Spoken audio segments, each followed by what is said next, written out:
Welcome. Oh, that's the wrong page. Oh shit, I have hit up. Whoops. I hit the stream up. Oh, there we go. There we go. So, welcome to session 3 of The Adventures of Azius. We are missing Ayla today, unfortunately. At least for now, she might show up later. But last we left off, if everyone is here, just to confirm. Tabby, Tori? Okay. Yep, I'm here. Alright, so last we left off, the party traveled southward from Isiasara after a frighteningly immortal encounter, fleeing from the taunting of an undead monster by the name of Damon, masquerading as a normal elven person, mortal. Along the way, Hellebore had a dream where she spoke with one of the ancient crest-bearing heroes of times long past. And Todd offered to see if she has a crest. He used methods that were odd and unconventional, but was able to confirm that she bore the crest of that very same hero she saw in her dream. She bore the crest of D-Ray. It was tested on, I believe it was tested on Fernac as well, and confirmed that he had no crest. No, he just said that he didn't. Okay. It was tested on Rain. No, it wasn't tested on Rain. No. Oh, no. It was offered to test on Rain, but Rain turned down the offer. It was, Felicity was the second person. Right, Felicity was the second person, yes. Because at that point you were still traveling with the noblewoman, Felicity Rodriguez. You arrived to the town of Illuma, where you met the son of the noblewoman in charge of that town, his name being Woe Shadowsight. And he invited you into his home and explained that his mother, who was the noblewoman in charge of the town. There she is. Ayla, welcome. Hi. Hi. Fucking joy notification will never not scare the fuck out of me, you asshole. You have joined partway through the recap. Okay, I am so sorry about that. My laptop was being funky, and I had to go through, like, this whole password recovery process, and, like, it was so whack. You're fine. But Woe Shadowsight revealed that his mother, Hope Shadowsight, was in the Empire speaking with Lord Evan Delicos about possibly recruiting some vampire hunters to protect the town because of rumors that have traveled south from Isiasara. And a conversation in the night between Hellebore and Todd reveals that Hellebore herself bears a monstrous form hidden deep beneath that innocent persona, revealing that she is a lycanthrope. However, her lycanthropy is odd, transforming instead under a new moon rather than a full moon. Hey, I'm so sorry. Do we play on Roll20 or Forge? Roll20. Okay. So, as morning arrives, each of you awakening within the servants' quarters of the Shadowsight abode, what would you like to do? Give me just a moment. I'm plugging in my dice. You're plugging Nice. in your dice. What? Huh? You gotta make sure they're charged. No, I've got Bluetooth dice that, if I can get them to connect, will connect to Roll20. Really? Oh, that's neat. That's That's cool. terrifying. And I need you to send me the link to these dice because I will be buying them immediately. That's cool. So, what do you do? Your mom. Oh. Thank you, Ayla. Very cool. You're welcome. Glad I can help. I can always rely on you.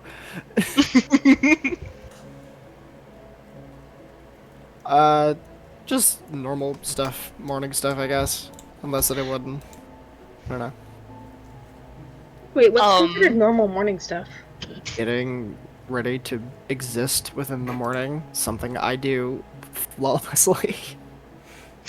Wow. I mean- I'm never ready to exist. Same. Definitely, 100%. I'm always existing. Certainly. Can I exist, please? No. Oh. Oh. Well, fuck you all too. I kill Rain. Well, you know what? I'm gonna kill you. I'm gonna do my normal morning setup. I'm gonna clean my scythe, make sure my hat's on, kill rain. As you do. This is bullying, and I do not condone it. I beat the game. Ah, shit! How'd you find the secret? What? But yeah, Yep. you all get yourselves up and out of bed. Hellebore, Fernick, and Todd, I believe, were all in the same room, and then Rain was in another room. Because I remember there was no room that had 4 beds in it, and I remember Todd and Fernick being in the same room, and I remember Todd and Hellebore being in the same room. Yeah. You're telling me you guys leave Rain alone? Oh, Alright. fuck. That is something we did. I would note, as soon as Hellebore went to sleep, Todd was just gonna, like, wander around the mansion. That's fair. Shit, I have so many dice, guys. Which ones do I use? All of them. Use the Bluetooth ones. I've got the Bluetooth ones. I've got the Ivy Beholder dice and the mini sets. And you I real got quick. Cherry Blossom metal dice. I got these gold sets. Oh. That's a The Cherry lot of Blossom dice. dice. I literally got die. 1, 2, 3, 4, 5. I got 8 full sets plus a bunch of random ones My. that are new. Goddamn. Hey, don't be a brat. Get out of my bag. Yes. Hellebore will actually do a thing when she awakens. Okay. Thing. We had that dream last night, so she Oh, immediately, right. yeah, she Oh will. yeah. You didn't even cover the Indeed, dream, did you? Nope. She will immediately bolt up, and look around, for Fernick, I suppose, since we're in the same room, Yeah. spotting him, she will, Todd, like, I literally said she's on the bunk, like, on top of you, like, if you're, like, awake at, well, you know, obviously, but, like, in there, like, you just see a fucking cat fly off of this bunk, Love it. Love and, it. like, land beside Fernick's, bed. Howard, tackle.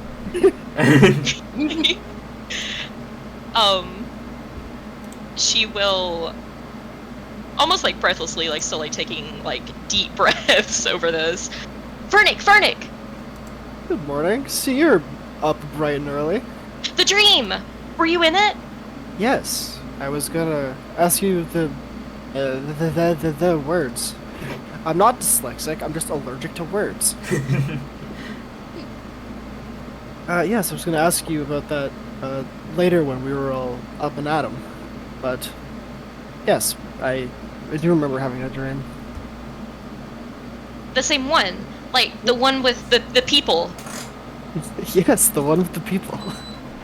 The mean guy that tried to kill Rain? You both had the same dream? Yes, with Rain. You must tell me about it. I suppose we do. I don't remember a lot of it off the top of my head. As a slight reminder, by the way, the way that Mara spoke is very different from the way that history talks about her. She was a champion of the divine, and yet she seemed completely disgusted by the idea of it when she was talking to you in the dream. But the dream consisted of you were within a city, an ancient city, and you saw an army returning, helmed by Daradrum. I'll just flat out say it. Helmed by Daradrum as he cheered out that the heretics had been slain, which, as far as you were aware, the heretics had conquered Mara's city and then soul smited the city and destroyed the heretics. So that also seems inconsistent with the history that you know. History will do that. Then you ended up in Mara's room where she was crying, and you spoke with her. She accused you of being connected to the gods, and then Rain started to say a name. He said Noel before he stopped himself, and she took that as confirmation of her fears, and nearly attacked you, and then suddenly just stopped acknowledging your existence altogether as Oxum came into the room, walking straight through you, and the two of them raced out of the room, something to do with Soul making a move.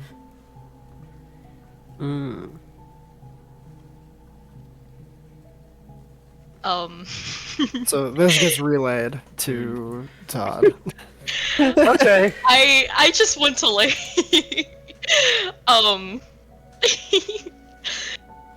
I just want to like relay like Hellebore's impersonation of this Go because on. like she knows nothing of history, so like and she does not know how to explain anything. And Furtick knows quite a bit about history. I imagine he like goes to, then sees Hellebore about to like pop off, and it's just like, you know what? I'm gonna let her take this one. Go off. like Furtick's about to give like a PowerPoint presentation with perfect everything, and then Hellebore like opens her mouth, and Furtick's like, I'm gonna just nod. Okay, so there were a bunch of people, and we were in like a city, and then one of them threatened Rain, and it was kind of justified because he was being like a little bit weird, but he was in the dream before, and then like everyone, there's like an army, and like they came back, and then there was this guy, and he was all like, hey, like Harry licks were slain, and then like and then they were like really happy about it, and then like we were in this other room, and there was like this blue-haired person, and then they were like really mad about something, like they were like crying, and then like, you know, they like threatened to kill us, and then someone walked through me, and then they left. What do you think it could mean? That could mean any number of things. Furtick is like quietly chuckling to himself. Did you didn't grasp any names? She kind of just slowly blinks and looks to Furtick. Furtick will Perhaps more descriptions in blue hair? Furtick will give a quick recap. Whatever he was gonna do. My brain isn't working right now. Alright. I see. Fernick, Okay. Yes. I'm curious, what do you make of this dream? I believe we're being given a different perspective on how things played out during then. Why or by who, I cannot be for certain, but that's just a guess. I see. I assume, considering with all the commotion with the vampires recently, that this will have some kind of what's the word? Connection, but too much is left in the dark to be certain at the moment.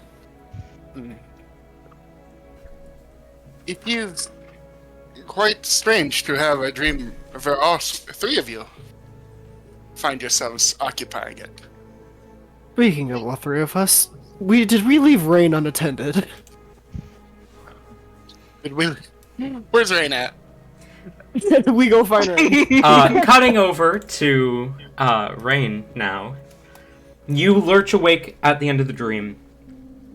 In a room mostly alone. There's a few servants in here, but most of them have already started their duties for the day. What do you do?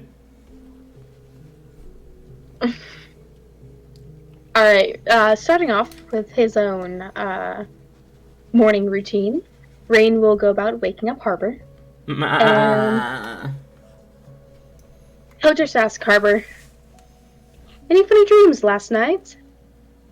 Kind of tilts her head.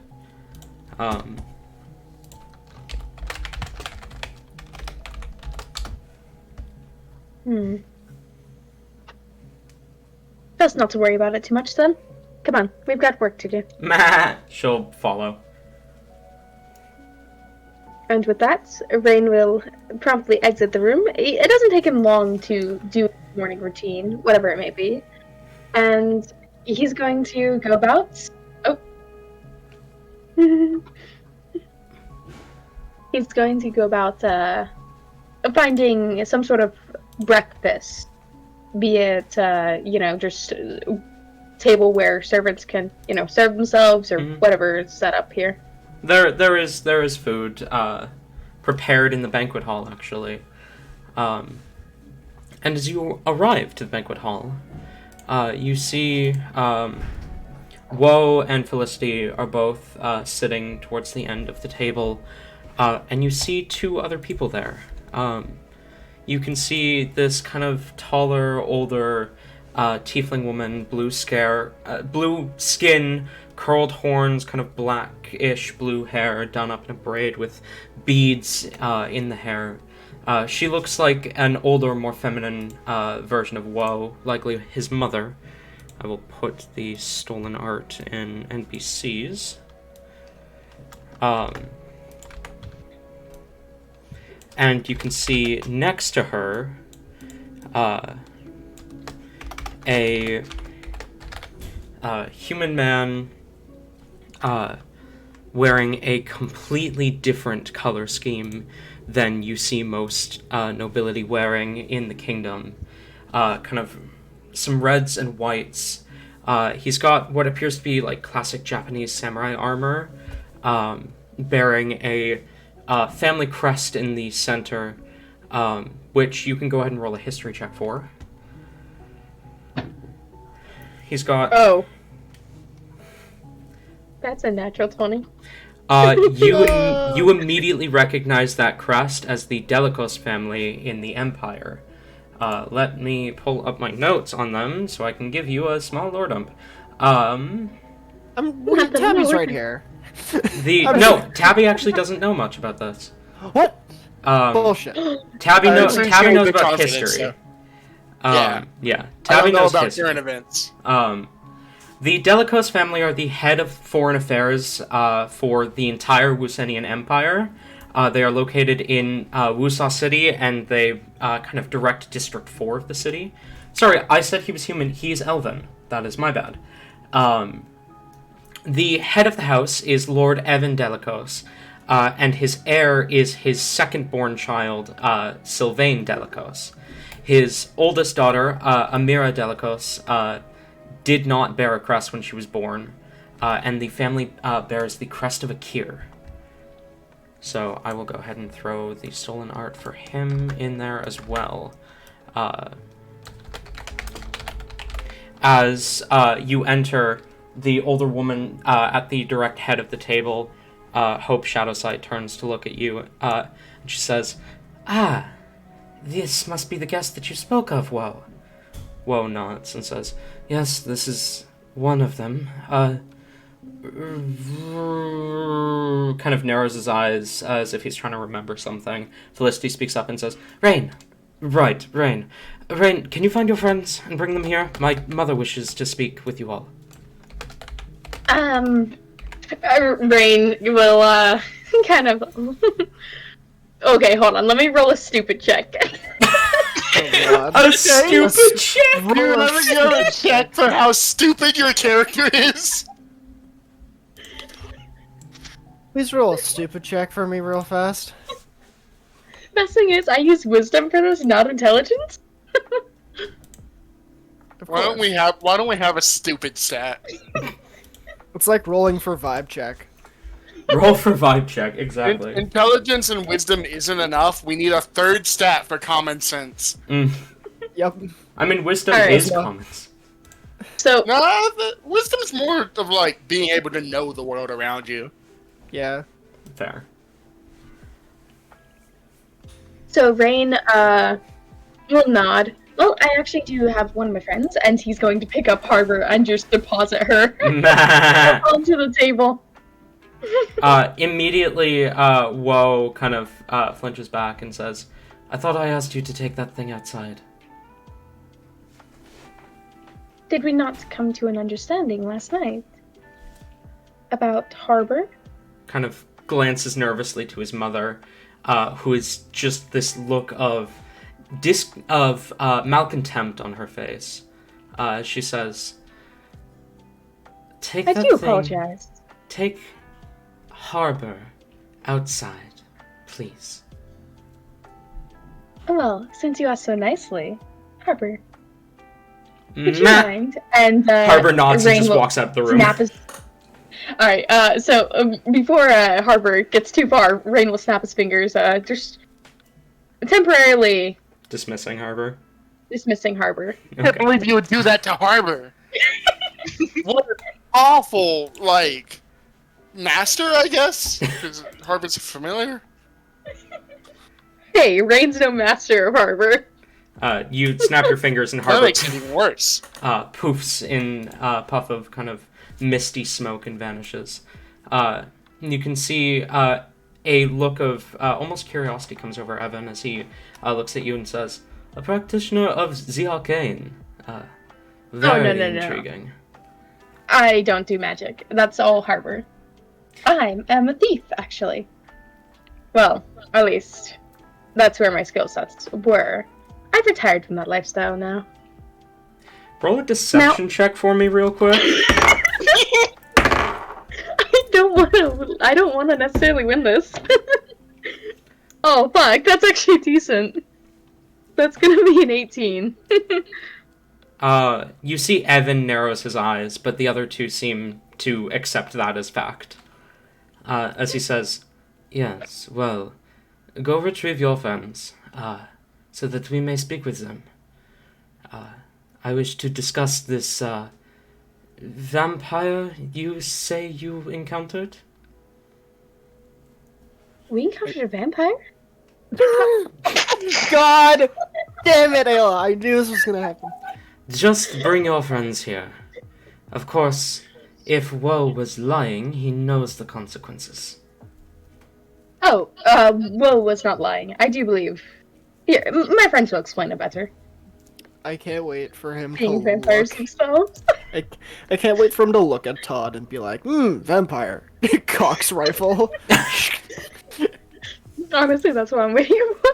That's what I'm expecting. Rain is going to. Rain will go look for his friends. Alright. You know the room that they were staying in, so it's not that hard to find them. It's about the same moment that Todd asks about Rain being left unattended that Rain walks into the room. Nice. Ah, Well, that solves that issue. Hello. how convenient. Rain kind of looks at his arm. I got goosebumps. What are you talking about to me? A little bit. Rain, the others tell me that you had a shared dream? Did we now? Huh. Well, anyways, we'll discuss that later. The vampire hunters are here. Okay. Wait, no, Rain, did you have the Okay. dream? Were you there? The marks that we had, I don't have mine, but you like cut yourself, Oh, right? I don't, You I still don't have mine it? either. And he'll show the hand where he did cut himself. But No, Mark. you were there, right? With us? The dream? The city? I don't know, but we do need to get moving before little Mr. Woe gets in trouble. Although perhaps that's incentive to sit down and discuss this more. Nah, we can't do that. Come on, let's go. Very well. Furtick will pick up his bag and stuff and like give a wary look to Todd before moving on. Todd, despite my okay, Todd doesn't look that worried as he gets his things and moves on. Okay. Okay.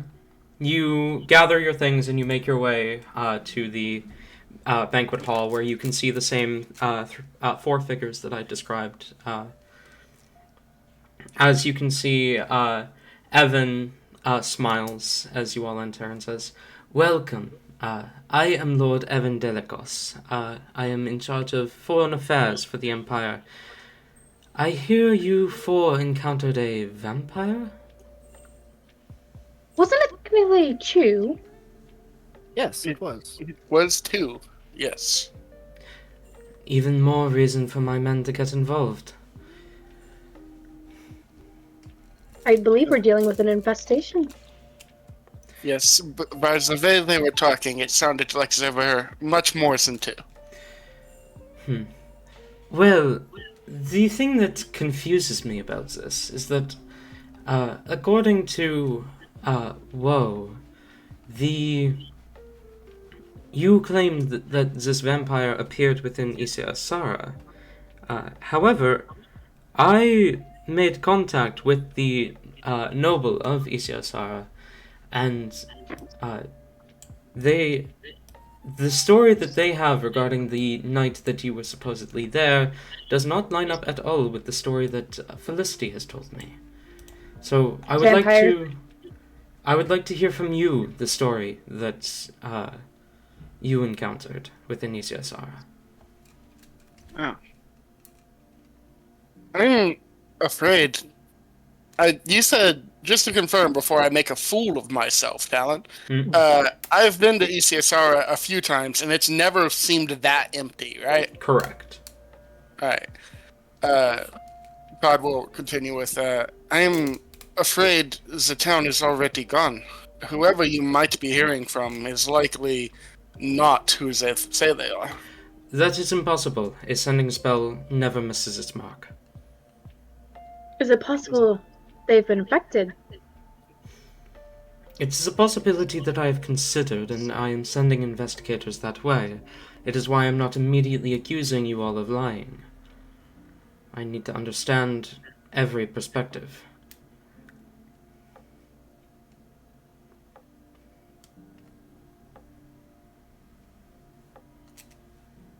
Hmm.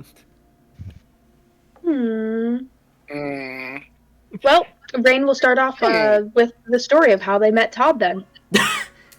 Okay. Excellent. This is gonna go great. I do not need to know how you met each other, just what happened within the town. I believe my friend was bringing this up to mention, in between meeting me and making it to town, we did notice many bloodless bodies in the forest. It was Yes. good that you Clear met the signs of spoiler of the vampire story. Clear signs of vampire activity, indeed, and these rumors are what drew me to this case in the first place. Do not feel quite at ease yet. I came alone. My men need to take the long way around. A teleportation spell can only travel so many. You know how long it will take for your men to arrive? They are traveling without arcane assistance, so it will likely be a day or two overseas. So, Todd, Fernick, Hellebore, Yes. Yes. with it being that long, how long do you think it's possible the vampires are going to hunt us down and kill us by then? I think it might be best that we leave, as to not endanger the people of this town. If the vampires are truly targeting us.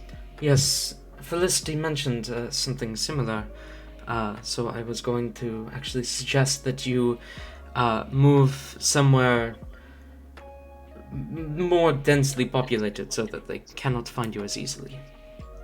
It does sound as the vampires in question have a distaste for crests. So if the people here have them, they might want to be prepared for an attack anyway. I will keep this in mind. Felicity mentioned that as well. I have already requested that the head of my organization is to be stationed here within the manor to protect the shadow sites. And young Miss Rodriguez. Hi. Thanks, Frenecaplier. So, Okay, then. you say that the town was empty when you passed through, with the exceptions of this wolf and Damon? Yes. We did not enter every single building. I But assume if there were people there, they were not on the street, which is not common for that town. yes, that is the point that I was making, was that you report unusual activity. The noble head of the town, whom I spoke with, claims that the activity was proceeding as normal, and that there was no strange occurrences such as what you have described on that day. And that he has not noticed any strange activity from the tavern that Felicity mentioned. In this case, then, well, it is their word against ours. And, Yes. I am not accusing either side of lying at this point in time. It is entirely possible that a vampire's charm is influencing the noble, as vampires are known to be manipulative creatures like that. Lying and deceiving their way into friendships just to bite you in the back. indeed. Don't they want to go for the neck? Well, in the back of the neck. It's... Seems very unlikely, as their main goal tends to be the carotid artery, which is located on the side of the neck, is it not? I believe these are semantics. I agree. Rainbow high five for Nick. I agree with the Furnick high farmer. fives Rain. These are semantics that do not matter. I was combining a metaphor with the reality. Just trying to keep the situation light, despite everything. Your effort is acknowledged, but not appreciated. At this point, Felicity kind of speaks up and says, I thought it was funny. Evan kind of looks at her and says, that is good for you. I did And- not. Okay, I'm And sorry. she was my target audience, so This is so slightly- my job here was done quite well, actually. Out of character. No. Out of character. This is slightly bothering me. I have never heard of an elf having such a basic name as Evan before. I mean, Todd appears elven, and his name is Todd. So,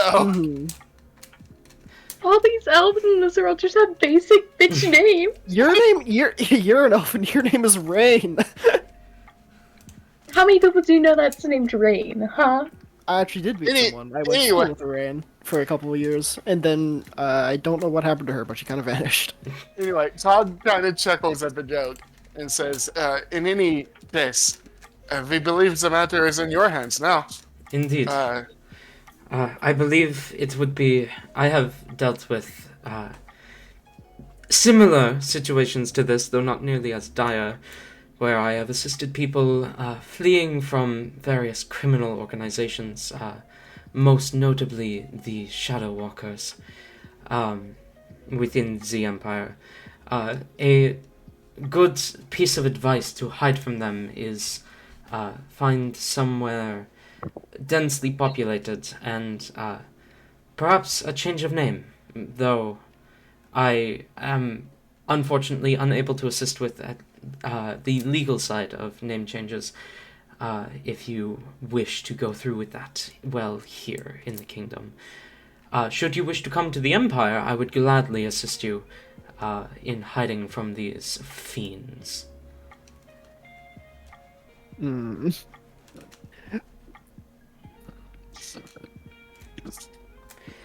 Perhaps Jarrett Aura may be a smart place to start. Make a new life in the city. Let me look at the map real quick. Look at your wit. The map. Veritora does sound like a fine destination. Personally, I do prefer Contra City. Hunter City is not in the kingdom. Contra City is in the kingdom. Oh, wait, hold on. It is very far away from in the kingdom. I mean to say. The city you speak of, Contra City, is that not back through the place you came? You would have to cross paths with your pursuers.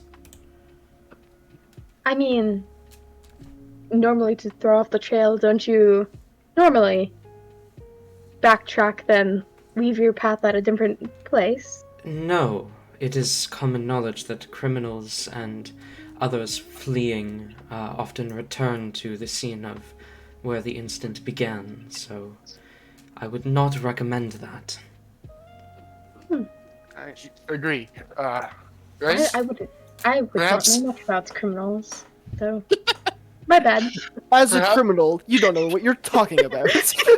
Perhaps we should make our way to Jarrett Aura, and then we will discuss what to do after that. Sounds like a great idea. Thank you for your hospitality. Of course. I'll bow to the three at the table. Varnick will do the same. I do not wish to overstep, but I do have a small offering to assist with your travels. And he'll pull out a pouch and set it on the table, and you can hear the kind of clinking of gold inside as he sets it down. Varnick will take it. As you take it, glancing inside, the pouch holds about 60 gold pieces. Hype. Just something to get you on your way. Much appreciated. Will you be traveling with us, Felicity? Felicity speaks up and says, no, I'm going to remain here. I think if it's only one of us hiding out here, it would be better, because if they send all of their forces here, there are the guards, the vampire hunters that are going to be here, and if they go after... it is probably going to be best if the vampires go after us, then.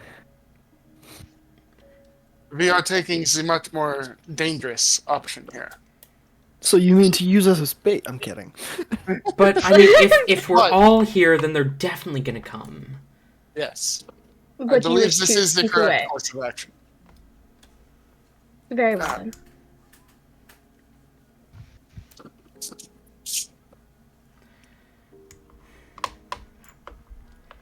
Hype. Woe speaks up and says, I wish you well on your way. And may your travels be blessed by the light of the moon. The very moon that the vampires move under to kill us. Interesting. But better to be blessed by. Of course. we'll throw them off. Woe kind of realizes the connection there and says, oh, it's just, We know. I'm missing. It's fine. Thank you. Right. We worship Luna here, so Yes, it's... no, I understand. I'm just making fun. Rain will bow to Hope and Evan. Approaching Woe, though, he'll just hold his hand out for a shake. I thought you were going to say stab him in the chest for some reason. Approaching Woe, I'll just fucking kill him right here. Woe will take your hand and shake it. Moving a little closer to kind of whisper something in his ear, Rain will just say, Felicity likes breakfast in bed. Damn. Flush red. Rain will just back away and say, thank you for your hospitality. And he'll give him a little wink. Right, thank you for the warning. Kind of just looks away. There's kind of a smirk on Felicity's face.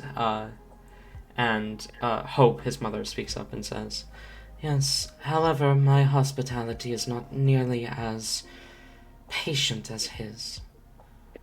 So I do ask that you leave my manor immediately. Damn. As the lady breakfast? demands. No breakfast. We can acquire food on survey. You can take some food to go, if you must. Rain will nod. I am a Vernick growing pulls out his boy. bag of Probably holding best. and just puts his arm in the pantry and takes everything. Wait, does Vernick have a bag of holding? Seriously? No, I would Oh. never. No, not with a campaign with you, because I know what you'll do. I wouldn't do anything. What are you talking about? Silly. Uh-huh. DM, do bags of holding even exist in this world since, I have a character in it?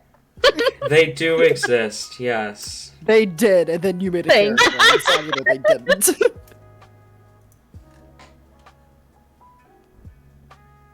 That's fine. Okay, we grab some food. And Lots of food. No lots holding of back. food. You I just take the manor with me, actually. you get some food and start heading out. Can Harbor have little saddlebags? Yes, I love that. Yes, that's canon. I'm making that canon immediately. I love that. That's adorable. But you get carry all the stuff we're gonna sell for random bits and bops we steal for money, like in Baldur's Gate. Yes. I start stealing plates, forks, pots, pans. We've probably got some pretty expensive plates and forks here. I'm sure they can go for at least a silver. They'll all sell for a gold each. We'll make a ton of money. As you leave the manor, what do you do? We leave the manor. Oh shit, really? Yeah. Does anyone need anything else from town? Nope. Nay. Rain? Rain takes the town. Rain stuffs the town in his bag of holding. Yeah. Rain's going to stuff the town into Harbor's saddlebags. Excellent. Amazing. Saddlebags We of have- holding. Saddlebags of holding. Harbor of holding. Harbor of holding. I love that because can we fit a ship in Harbor? Can we fit saddlebags? Oh my god. The saddlebags are not saddlebags of holding. You cannot fit a ship in harbor. Can we specifically only have it be boats though? I mean, come on, it's a harbor. Not with that attitude, you can't. No, Rain doesn't need anything from the town though. Okay. That you guys know of. I don't like Let's that. go. But you begin to travel. Are you taking the road or are you making your own path to Geradora? Because if you were willing to carve through, make your way across the river however you would and wander through the forest, you could get to Geradora in probably about 3 days. Whereas if you take the road, it would take you about 5. But whereas if you take the road, you're less likely to be attacked by beasts and monsters and whatnot. But if you take the short way, you're more likely to be attacked by beasts, monsters, blah blah blah, whatever. Which route do you plan to take? This is the road, I would assume. Sure. All right. If nobody objects. Ella, shut your mouth. I object! Oh, sorry. Hellebore will just follow what everyone else does. No brain, just floof. Okay. So Hellebore follows by blind obedience. Sorry. you begin to make your way south. What pace are you traveling at? The fastest pace possible. We are booking straight on sprinting. I was gonna say pretty fast. I feel like we should actually move, on a serious note, we should move fairly quickly. Not, like, exhausting ourselves necessarily. Maybe, like, a single... Well, I mean, exhaustion's fun. For you.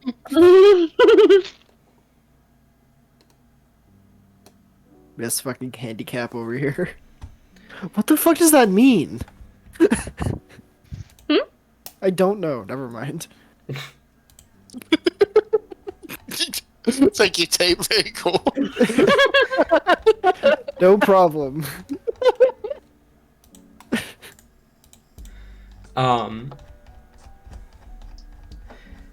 So a fast pace then? Yep. Yes. Okay. You begin to travel, making your way southwards. Can I have, Oh, hi, Jason. Son of Jay! Oh, hello, Jason. Can I get a, perception check from anyone who would like to keep an eye out while you're traveling? What? Whoa. I need to add the eyeball dice for this. And you get a -5 because you're traveling at a fast pace. -5. Okay. Is this perception? Excellent. So that's gonna be 12. Okay. -5. Yes. Yes. -5, that's 12. Oh, okay. I got 17. I got The eyeball. 7. The eyeball is a little high. 7, 17, 12, and Hellebore, are you rolling? My eyes fell out. No, natural one. Not I'm rolling with my eyeballs. Fair enough. Sorry, 16, not 17. Got it. Okay. Hellebore kept an eye out. Literally. Rain would like to carve out his own eye and just do a little exchange. Right. I got blue eyes if you give me your red eyes. Rain's actually canonically done that, though. In another campaign, in a We're different. in another campaign. I should specify that, sorry. Okay. This one's going in the collection. As you begin to travel, moving at a quickened pace, you guys are keeping your eyes out, except for Hellebore, who is very distracted for whatever reason. What reason would Hellebore be distracted? People keep mispronouncing her name. Hellebore. There we go. Oh, born. Born from fire and Realistically flame. speaking, I feel like she is spoiler alert, planning on telling the party tonight that she is indeed one of those, like into the ropes. So like I imagine she's just like kind of like running through like speeches in her head, like completely zoned out, like thinking about how she's going to like break this news. I will Why did- never say lycanthrope the same again. Wait. It is now only lycanthrope. Why does she like throat? That is too good. Why is Hellebore just too relatable? I don't know, and I'm getting kind of worried.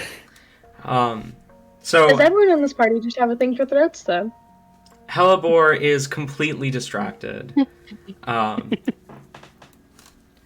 She just, her mind is elsewhere. Her brain is in Ponderland. She ponders her metaphorical orb. The rest of you are keeping a decent eye out, at least. Pondering her thropian orb. Pondering her Thropian orb. I hate you. I hate you so much, Tate. I will kill Fernac. No, you won't. You're right, I won't. Unless the dice kill Fernac. Nuh-uh. But you travel, making good time. Can I have a D100 roll from Todd? Me? Yeah. Wow. Oh, we're getting specific now. We all have our own D100 table to see what happens to the weather. That'd be pretty neat. 23. 23. Alright. The first few hours of travel, about 3 hours, give or take, are light clouds. There's not much in the way of interruption to the sun or anything like that. As the first 3 hours come to an end, nothing seems to jump out at any of you. Hellebore, can you roll me a D100, please? Yo. Brady. Hookah. Because you are traveling at a fast pace, it will be about 9 hours of travel to make it to Yelsarin. Is a 67. 67. The clouds begin to clear up as you travel, until you are left with clear skies as far as the eye can see. Towards the end of the 6th hour, you kind of find yourself along the edge of the river between Illuma and Yelsarin, leading up to the mountain range. As the road kind of follows the river, you can see various river-borne animals, fish and whatnot, swimming through the through the river upstream. You can see some trees kind of raising out of the ground here and there. Nothing too substantial. It's mostly kind of rolling hills type terrain that you're in. Fernac, Yo. you rolled a 17, correct? 16. 16. Still high enough. Let's go. As you're taking in the surroundings, you notice what seems to be you know how sometimes trails are made by just like people walking, and it like flattens. You notice one of those. It seems recently like freshly trodden, and it's heading kind of to a inlet in the center of kind of 4 of these rolling hills, protected on all 4 sides by the hills. Okay, Interesting. just real quick, because as Hellebore is like looking at these like river creatures, the fish specifically, she seems to break out of her haze as you hear her begin to cat chirp at these fish. As she becomes equally as distracted by Yum Yum and the Tum Tum fish. He will point out the trail and be like, if you wish to get closer, we can go through this way. It's already been freshly walked. The trail's leading away from the river. Apologies, I didn't make that clear. You guys are walking right alongside the river. Okay. Yeah. The river is like within 5 feet of you. Oh, okay. Yeah. The trail goes right alongside the river between the towns. Okay. Never mind. Ferna gets ready to possibly save Kitty if Kitty jump into water. I will say, like, you see a significant amount of restraint. Like, she wants to, but there's no action to do it.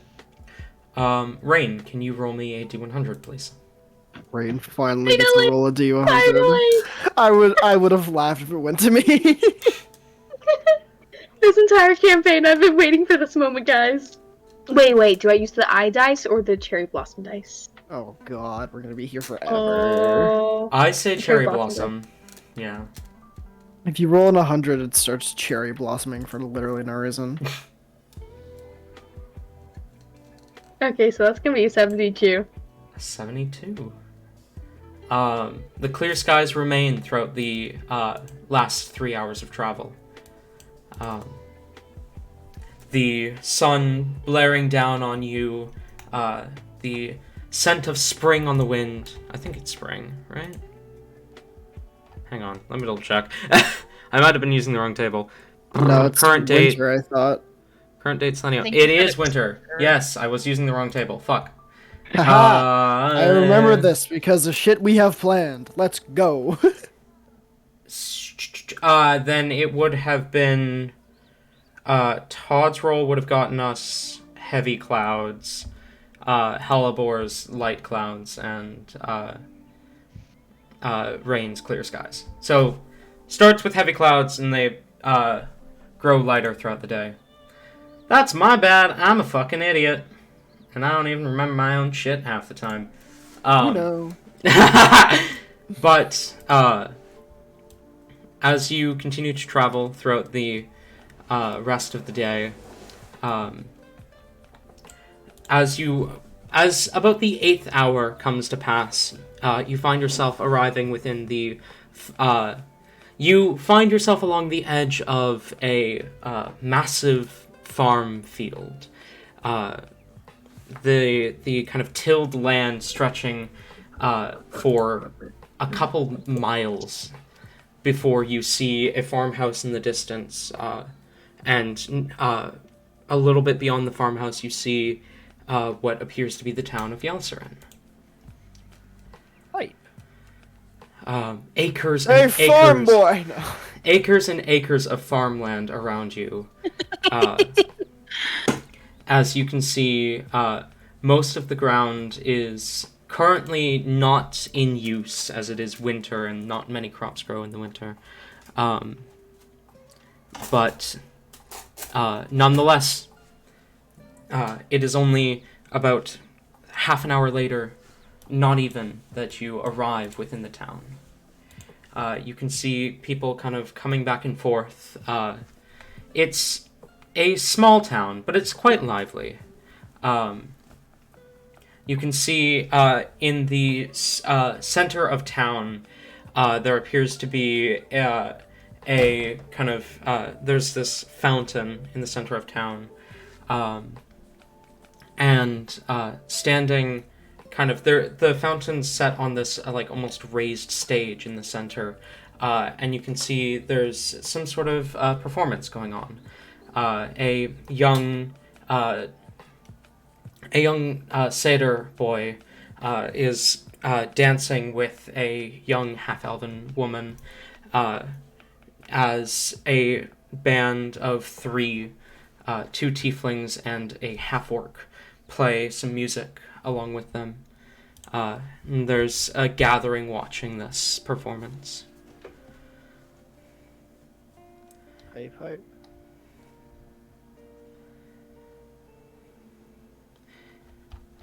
So, as you arrive in the town of Yelsarin, you still have about 5-6 hours until sunset if you want to keep traveling, or you can remain here in town.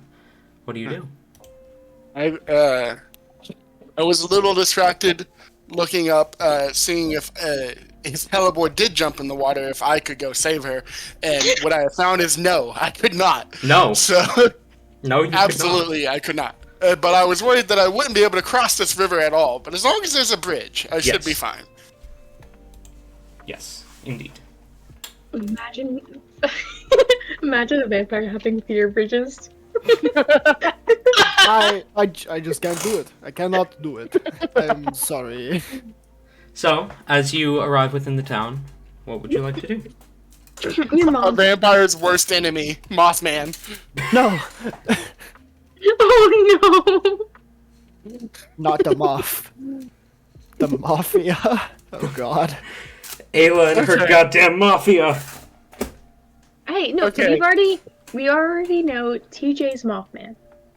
Every Are you really- vampire's word. Are you really gonna reveal her secret on stream, Ayla? Damn. I knew it.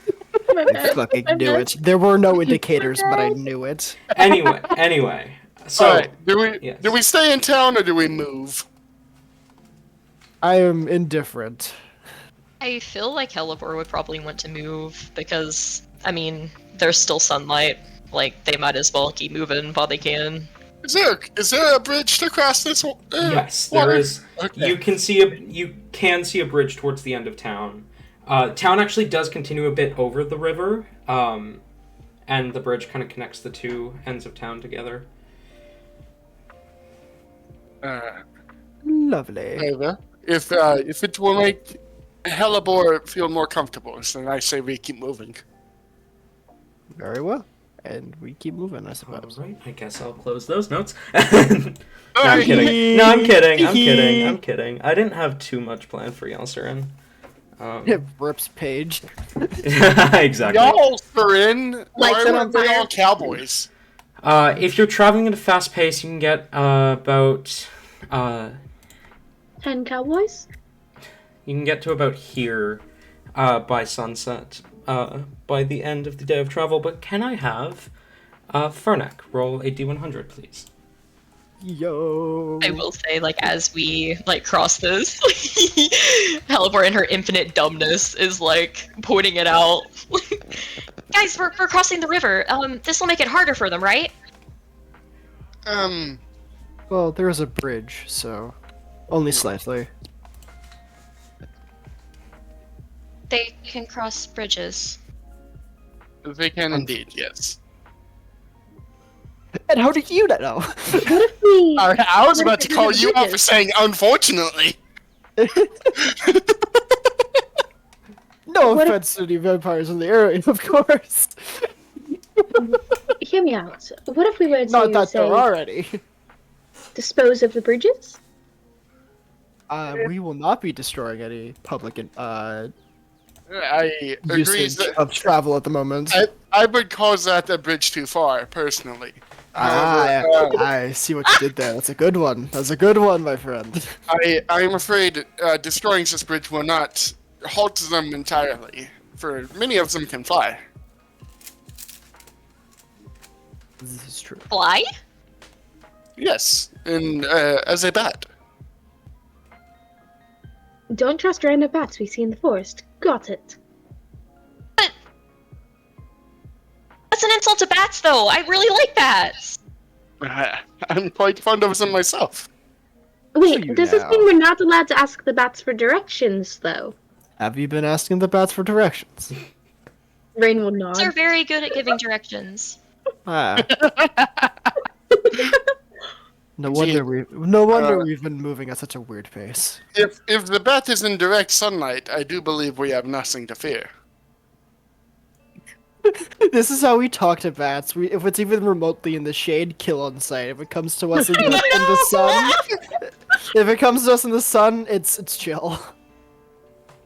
You see a bat at night, fucking sniped.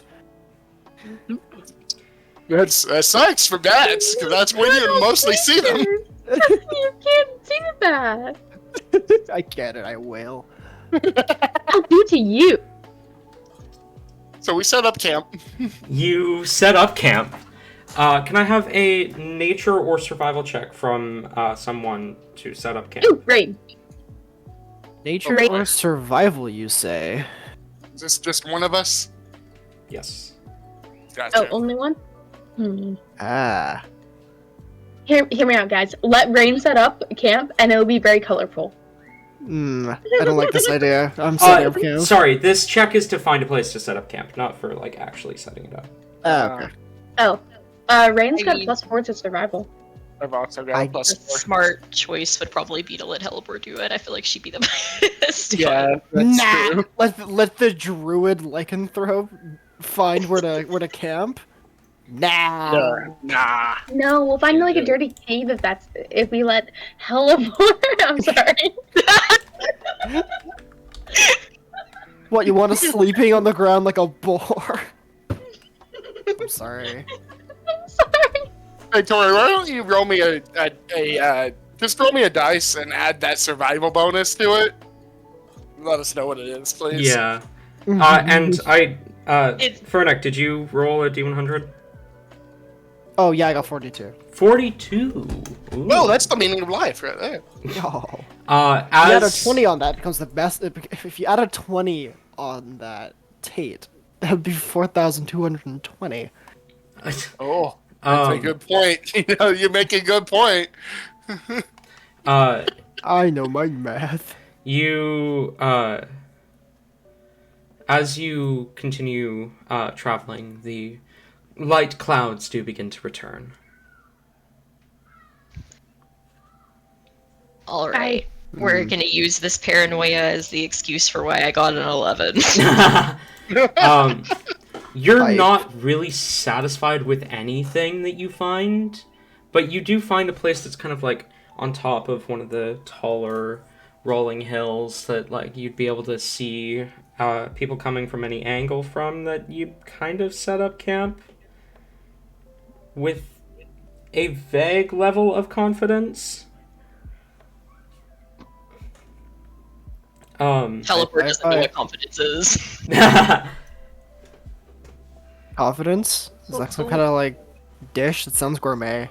Upon the startup of setting up camp, Rain would just say, "Wow, you can really see everything from up here." Wait, can they see us? Like you literally, God. you literally see Hellebore like under her breath, be like, "Oh shit, we can move if you think that we No, should." no, I was just I didn't know about this spot. Really, I wasn't confident about it to begin with. No, it's fine. I mean, hey, so long as we can see them first, right? Ryan, would be your cue right now to stop. I believe. Stop. Got it. I'll stop with the chitter chatter. Thank you. So about camp, guys, I think we should set that up. I will get the tent started. Yeah, right. I believe we were going to talk about this dream. Yes. Dream, what? Oh, that. How often do you Right. have dreams that you share with two other people?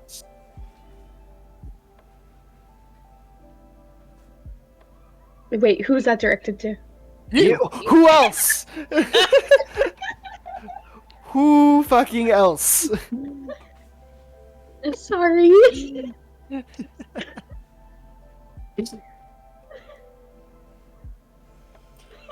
You're so smart, Ayla. Shut up. Ayla is the epitome. The epitome?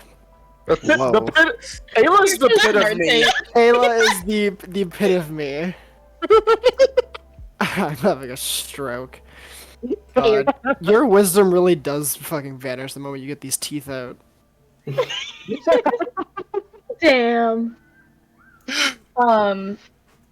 Sorry. Let's retry that line, please. Oh. Oh, TJ die. Tabby die. Oh.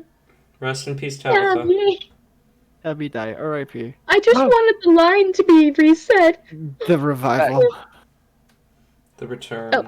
So about that line. What Line? line? The line that the Todd said to Rain. Oh, Oh, how often do you have dreams that you share with two other people? I would like to imagine Rain doesn't quite click on the fact that you are speaking to him. So he kind of stands there for a moment, not answering. Then he looks up and realizes that, Todd's attention is on him. I feel like everyone's eyes are just idly just staring at Rain. I don't know. That's a good question. How often do you guys share dreams with other people? Not once. Never. Rain will look towards the other two. I don't believe it's ever happened before. Oh, first time for anything, I guess. Yeah, so what do you believe to make of it? A little bit of a silly dream, little spooky. Some might even consider them a nightmare. I believe Wait. you recently, the two of you, and He gestures towards Hellebore and Rain. Your dreams have been eerie in detail. I do not believe we can write these off as mere coincidences anymore. Well, my dreams are always in incredible detail. There was this one time I stumbled upon a unicorn in my dream, and, well, it was absolutely fascinating. Let me tell you.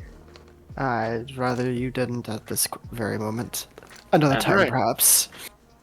Very well, then. Rain, do you know the figures that you met in the dream?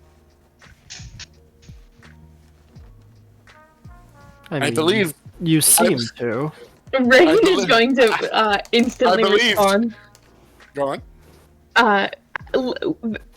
Despite the fact that I stuttered there, Rain would not have, and it would be a very quick, smooth response of, I'm not quite good with history. I have no idea who they were. Fascinating. Side check. Given what we have talked about, I believed that this would be something you are quite interested in. That is going Okay. to. That's not a 20. What the fuck, dice? So that'd be a 17 on my perspective check. Your what? Perspective?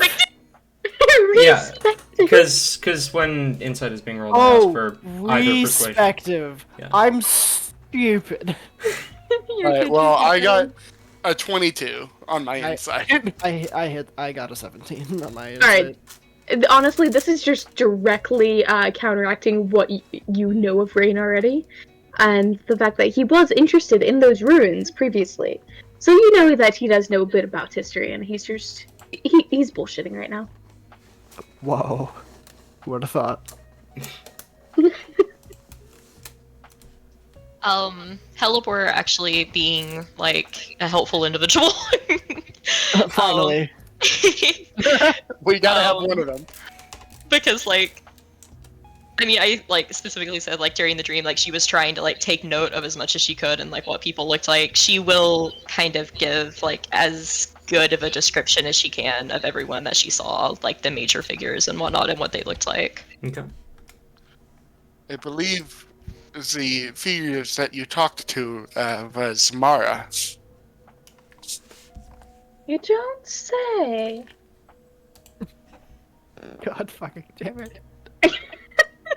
Do any of you mention Rain almost saying a name and then saying something else and then Mara freaking out about it? I would have, but I didn't remember that until you just said it. So, Rain, who is Null? No. You know, Yes. like the names that know. You I've- started to say it back there, and then you stopped, and the woman No, got mad. the name is Dead No.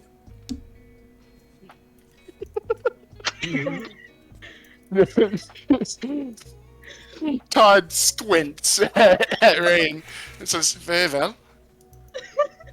Is there a joke here? I'm missing it.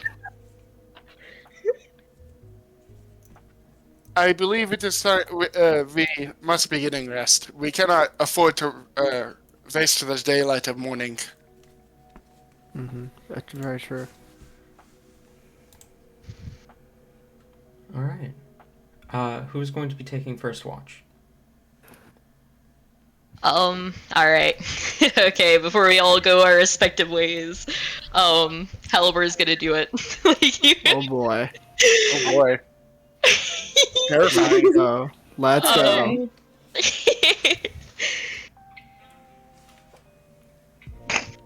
It's like the most like childish thing like you've ever seen. Like she just like takes the biggest huff, and like shoots it out, like kind of like beginning to talk as she does. Guys, I have something I need to tell you. Very well.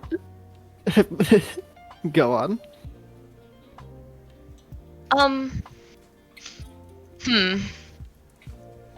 I've thought just a little bit about exactly what to say, and nothing sounded great, so I think that I have just settled on saying it. I'm a lycanthrope. A part of me really wants to handle this like your kid just came out to you. Oh my That's okay. Please. That's okay, honey. I accept you anyway. It's okay, sweetheart. We will always be here for you, and you can remember that we will always love you for who you are. And then later, Todd gives Fernick $20. Told you. It's like you don't know our kids. Where have you been? Get out of the farm. I thought they would come out later. No, sorry. This isn't an if they come out bet. This is a when do they come out bet. Yeah. We know. We knew. Yes. It's just yes. how long? What age do we think? How long does it take for the children to come out? Yes, exactly. I told you she had the confidence. So anyway,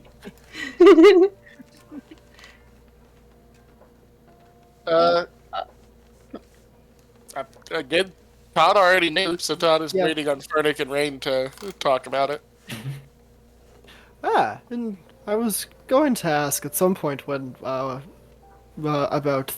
the Splicer Beast like features, but I guess that explains it. I guess that explains it quite well then. And survives and spares me an possibly awkward conversation. Thank you. as a note, I believe one of the moons is full tonight. Mm-hmm. Yes. I think that's what you... Yeah. Do we need to keep a closer watch on you tonight then, or? Luna's moon is full.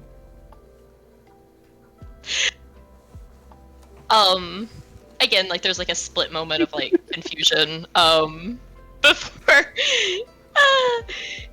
she was just kind of like looking down, like not meeting anyone's gaze, and it like Fernick just being like, oh yeah, just like supportive about it. She'll kind of look up and start to laugh a little bit. No, not on full moons.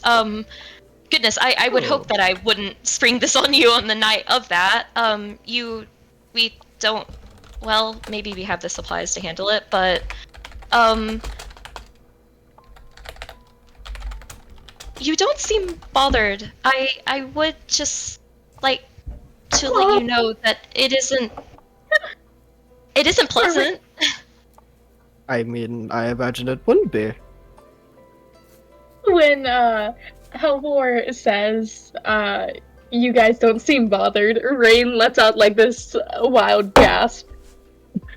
Is that better? And wait, you're a werewolf? No. She'll literally just like bring her tentacles up and just kind of shake them around. Oh. I don't No, like I must say, I don't think I've heard of a lycanthrope being part Displacer Beast. It's very Wait. unique.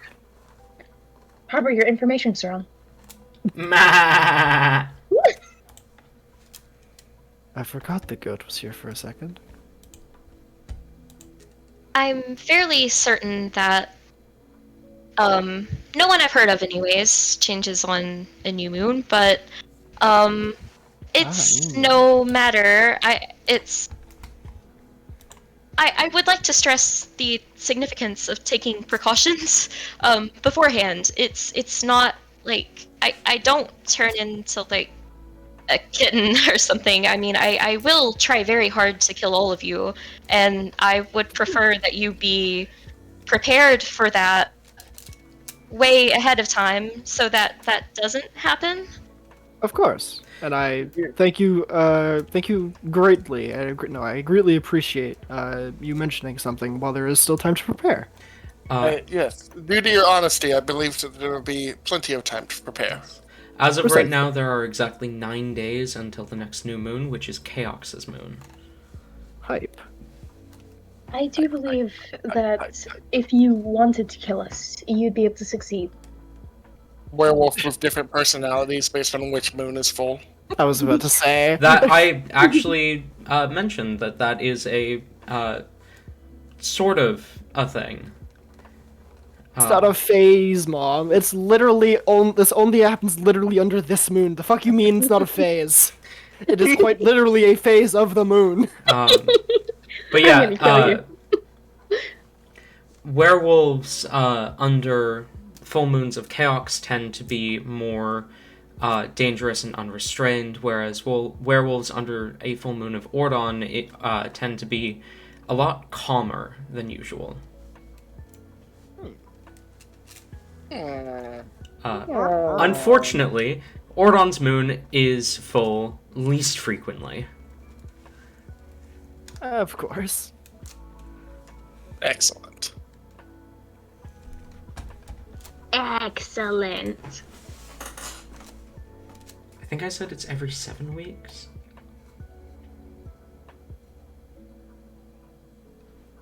I don't remember off the top of my head.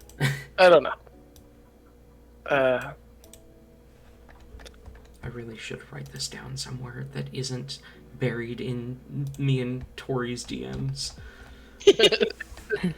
Probably. Anyway, continue.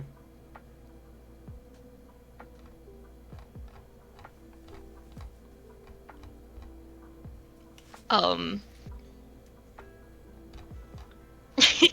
mean, I feel like Hellebore more than anything is like in shock. Like she was expecting a little bit of a harsher reaction, but she will take it. You all are exceedingly accepting. I appreciate it. Of course. Getting to know one's character is much more important than immediately just assuming the worst. Agreed. Reminds me. I actually also wanted to deeply and sincerely apologize for my previous short-sightedness and narrow-mindedness. In which regard? Well, what I said, yesterday about, all vampires being bad, I thought about it, and that seems quite unfair and terrible for me to generalize everyone into that, because people do that to me too, so I shouldn't do that to them, you know? And I mean, I've never met a nice one, but they probably exist somewhere. Fernie gives like a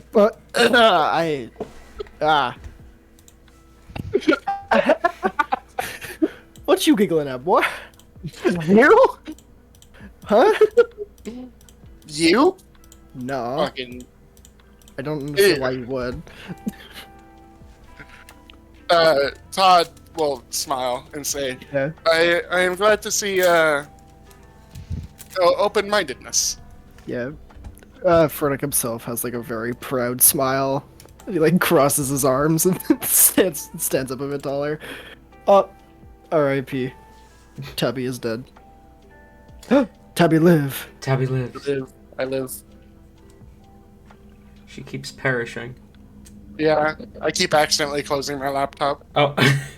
Silly. Okay there, bud. Anyway. Where were we? Hellebore is very accepting. Todd and Frederick are standing happy. Mm-hmm. Rain was gasping.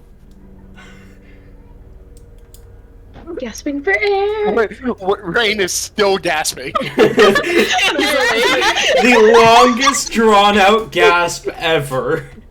And like every couple seconds, he has to stop to like catch his breath and gasps again. Honestly, that's on par for my characters. I know. That's why I said it.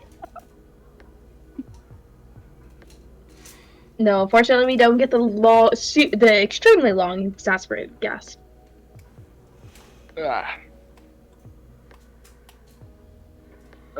Rain. I assume this will not be an issue for you. It's a deal breaker. Kills Hellebore. I mean, to each their own, I guess. It's definitely something. Rain kind of looks for a moment. We all have our secrets, and we all have a past. It is okay, Hellebore. Indeed. Well, yeah. Yeah. That makes it like I had like a dark past or something. But this has kind of always just been a thing. Interesting. You really It's should just- put your phone on silent during D&D, Ayla. I'm sorry. It's fine.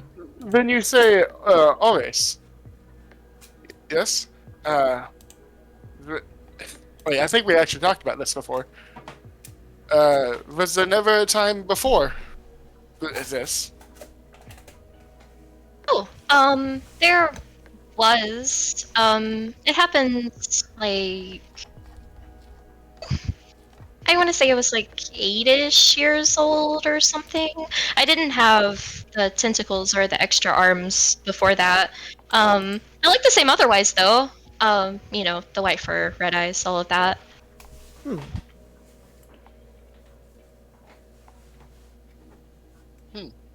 Interesting, interesting. Indeed.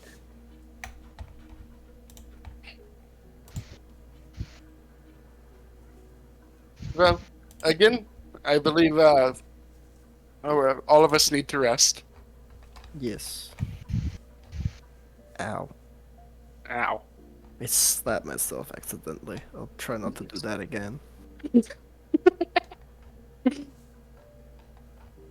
I think I'm fidgeting with. Decided to fidget with me, I guess. Alright, so who? Speaking of sleep, who would like to go first? I'm assuming we're still keeping general rotations. I believe it would be foolish to not. Yeah, the situation we are in is most dire, I would say. Well, I'm glad that none of us are quite that foolish then. So, My headphones. Hellebore will probably volunteer for first, since that's like the pattern that's been somewhat established. Okay. Alright.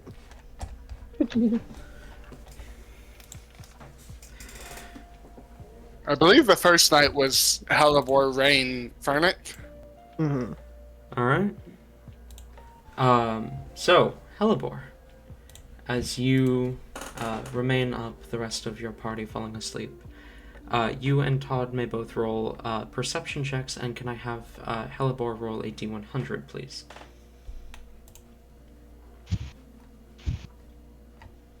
Ooh, that's a natural 20 on the perception. Yo! It's a 15 from me. The D. Oh my. Oh fuck! What? What? God damn it! I thought I rolled a 69, but I was looking at the 6 upside down. No. 66, unfortunately. 66. The skies remain clear throughout your watch. With a natural 20 perception, as you are sitting there, keeping an eye on your surroundings, you notice off in the distance, to the north, towards that kind of lake that's connected to the river that runs through past Afslin, through the Flasno Forest, past Jared Ora, and connecting back to the ocean. You notice a small boat making its way into the lake from the river that comes from Afslin. And as you watch it, it makes its way and eventually pulls up on the beach pretty far north of where you are, but about here-ish. But but it's something of note. Okay. You can see a few people coming off the boat. It's much too far for you to see, to get an exact count, but it seems to be a moderate amount of people getting off the boat in the middle of nowhere. Todd, you don't notice this. Alright. Well, with that in mind, that Todd doesn't notice this, he'll stand up from the camp and say, I believe it is a good time for me to go out and set more of those traps. Cool. Okay. Do you need help or anything? I believe I will be fine. You stay here and watch over the unconscious ones. She kind of bites her lip a little bit, obviously wanting to go help, but kind of nods. Alright. I'm going to exit the camp, stage right, Exit stage right and do Todd things. do Todd things. I do want to message you real quick. Okay. I think this makes sense. Okay. Oh god, Todd's being a Todd.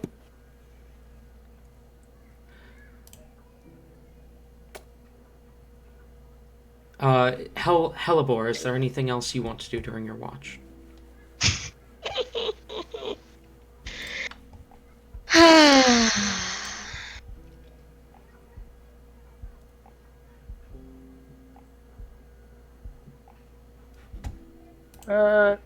Is all like, yo, hey, like, I want to be helpful to these people. They're so nice and accepting and whatever. So, yeah, I'm going to do that. Oh my god. She's gonna be a little shit and she's gonna try to follow Todd. Oh. Okay. Roll a stealth check, I suppose. If you have to, I guess. And Todd, I'll use your 15, I guess. Okay.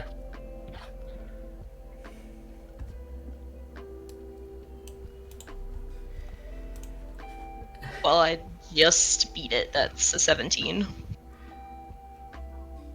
Huh. Alright.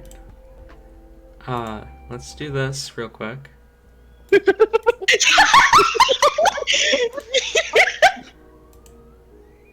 Hellebore.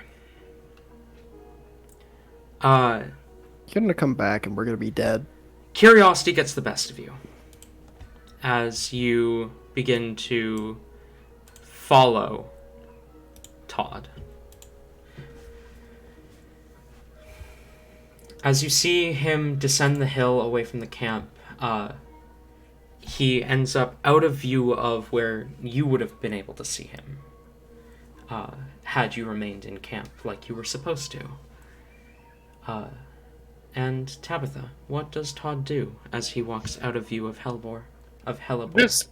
Just to note, is Hellebore like keeping up with Todd? Like, does she leave immediately after him, so like she sees him during this entire process, or does he go after him after a few minutes? It's been a few minutes, I feel like, because like it's basically like her like sitting there and basically like just being like, "Hey, I can be one of those helpful people, you know." Like Or talking Todd yourself placing into it? traps by himself. Yeah, basically, yeah. Got Okay. it, got it. You won't be mad. It'll be fine. So then, Oh, it'll be great. I'll do awesome. So then, actually, Talon, would you be opposed to me finding something within that time so she could just No. walk in on me during? So in that case then, Hellebore, you, your curiosity gets the better of you, and you, begin to, slip away from the camp, making your way towards where you saw Todd, disappear to. As, you head up, the, hill that he kind of, vanished behind, you see... The first thing that you see is that he is not wearing his hat. This is the first time you have seen him without his hat. And Tabitha, what does she see? Where... Have you already described what I caught? No, not yet. Okay. What what does she see of Todd? All right. Todd has. Todd is very pale, like the palest you've ever seen someone besides yourself.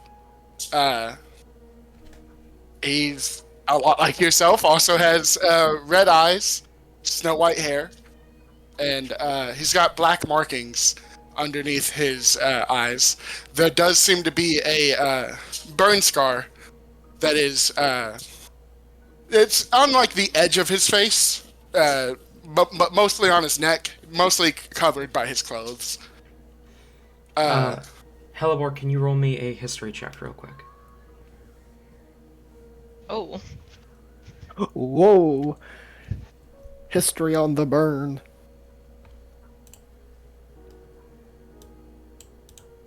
Ew, shit, that's actually fairly good. That's a 18. Oh no, my roll was pretty good. Oh shit. There's something distantly familiar about this description as you're looking at him. You cannot pinpoint it.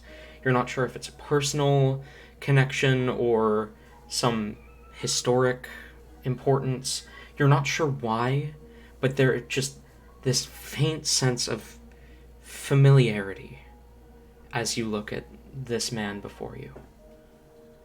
Your eyes kind of lingering on the markings on his face and the color of his hair. Was that your full description, Tabby?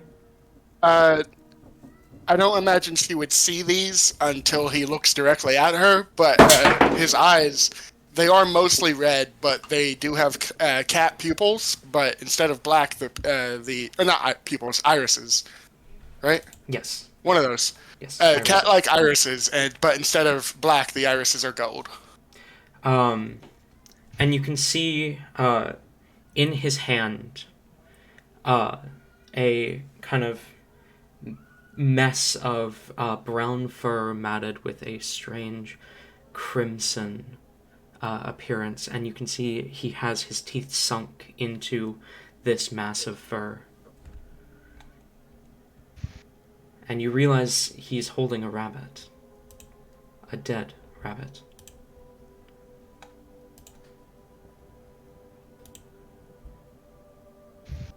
I still haven't noticed teleport at this point, right? Correct. So I am just going to continue my meal. Nom nom nom. Hellebore, what do you do? Yeah.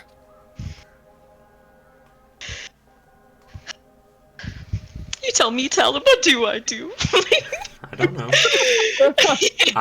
I'm not you. I'm spooked. Oh, God.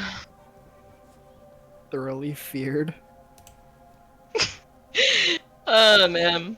So, like, this is like unmistakably Todd. Like, this couldn't have just like, some like vampire just like eat it out here. Like, The clothing is the same as Todd, and you don't see anyone else, and he is in the same area that Todd disappeared behind, but he does distinctly have different hair and eye color, and there's a massive, very distinct burn mark where there hadn't been before. So, it's up to you to draw your own conclusion. fuck. I would note nothing about what Todd was wearing was very specific. Like, he is wearing like normal peasant getup. Mm-hmm. It is also very dark. Yes. Oh, fucking god.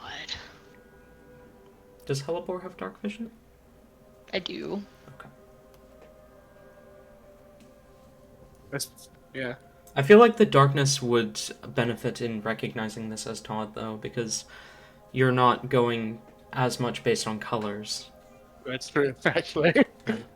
Ah, fuck. Oh! If he hesitates for too much longer and he finishes his meal, he'll remove the rabbit from his mouth and just say, I'm sorry it had to be you. And then set about finding a place to hide the body. Okay. You see him remove the rabbit, kind of mutter under his breath, and he begins to walk away. Pretty easily, you find a kind of mess of bushes that you can easily hide the body within, where most travelers would not see it. And you kind of set it down towards the center of the bush, being careful not to disturb the leaves in any way that may alert wanderers. As you leave behind the bloodless corpse of this rabbit. Alright. If Hellebore hasn't made herself known, then I'll just return to camp. I have nothing else to do. Hellebore might actually see Todd as he approaches camp. He reaches. I imagine his hat is like on a strap, like hanging from his back, and he'll put it on. And as the hat is placed on his head, the familiar visage of Todd returns. As he sets the hat on his head, you see his hair change colors, the burn mark vanish, and the eyes change back to the normal elven eyes that you had seen previously as he comes around the hill and begins to make his way back to camp. Oh my god. Fucking hell. I guess the only, like, realistic way to, like, really do this, like, I guess, like, roll perception to, like, if you hear this hyperventilation that is occurring. Alright. Yeah, that feels right. Go ahead and roll a perception check, Todd. Okay.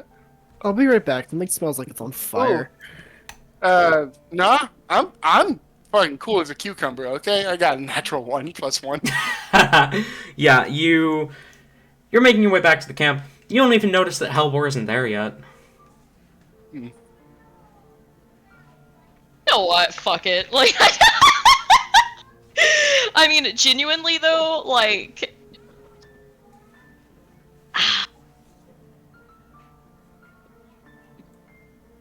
Hellebore is an emotional, like, sort. Like, I at least feel like, if anything, you should have advantage. If not, just, like, flat out probably, like, hear her at this point beginning to cry.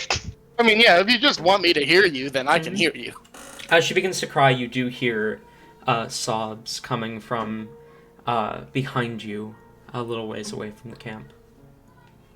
I'll turn towards... This is, have I already made it to camp, or do I hear this before I make it? You're almost at camp.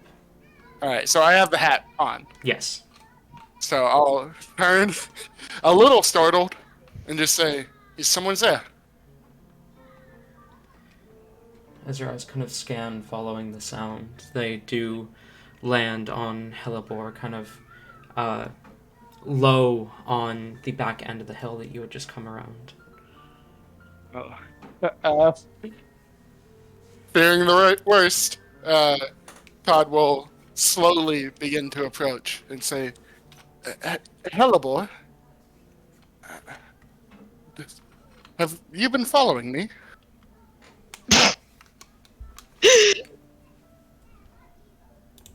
Oh, man.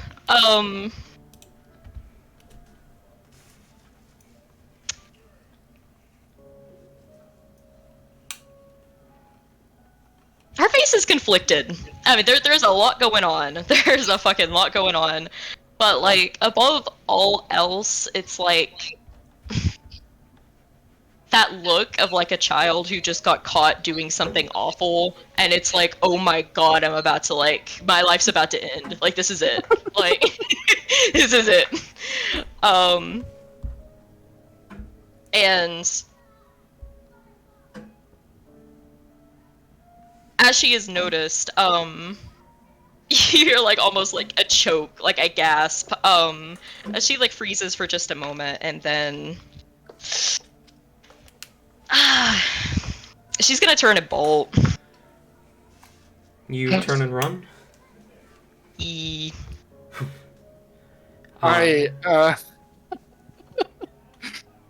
Under other circumstances, I might leave her to her own devices, but we are being hunted by vampires, so I'm going to try to move after her. Okay. Can I I have both return. of you... There is nothing on fire, and now I have pasta. Can I have both of you roll athletics checks? Oh god. I'm gonna message you. Okay. Can't see you.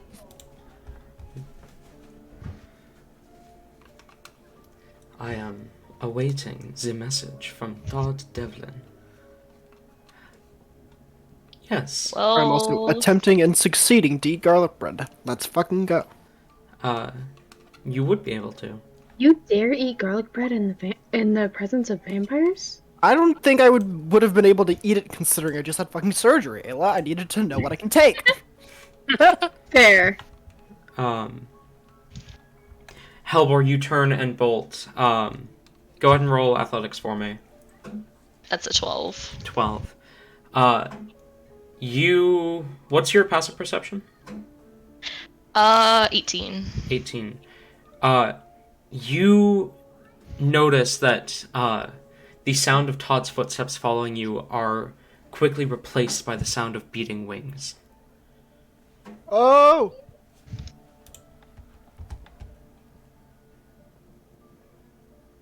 And a moment after this realization, you see a bat fly over you.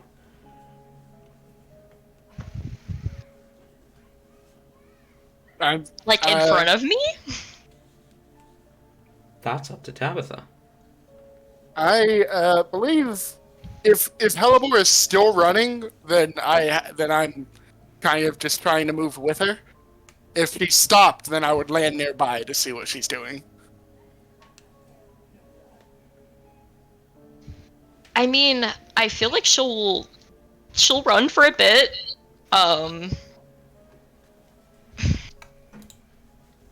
If she was smart, she would wild shape.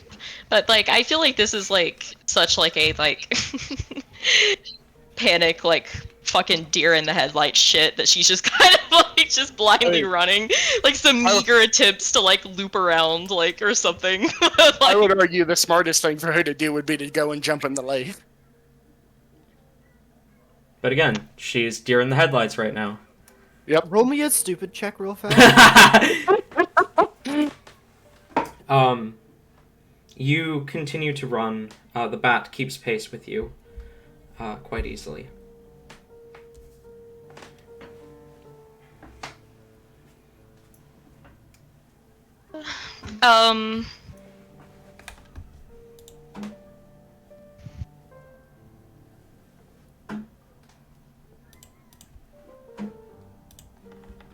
Fuck. I feel like if I actually wanted to hide, this would take forever. So I'm just going to like if I actually wanted to do this shit because I have pass without trace, but yeah. So yeah, I'm just going to operate off of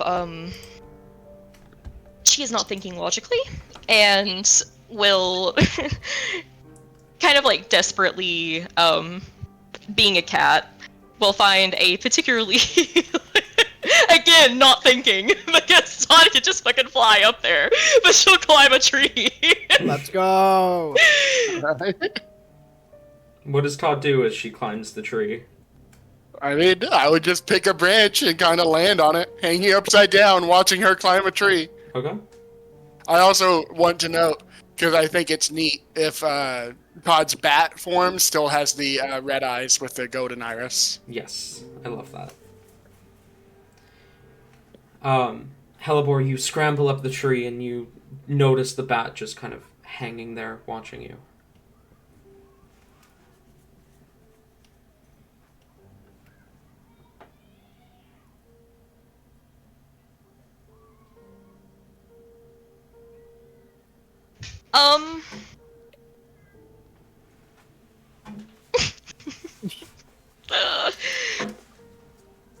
You see her just crawl, like, put herself into a fetal position and, like, tuck her head, like, under her shirt, and just, like, you're looking at a turtle. Alright. She's going Oh. Sonic mode. I like to imagine I'm on the same branch as you.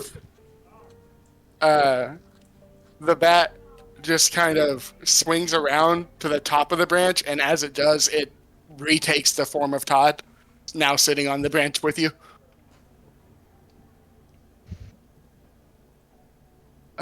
Hellebore. I mean you no harm.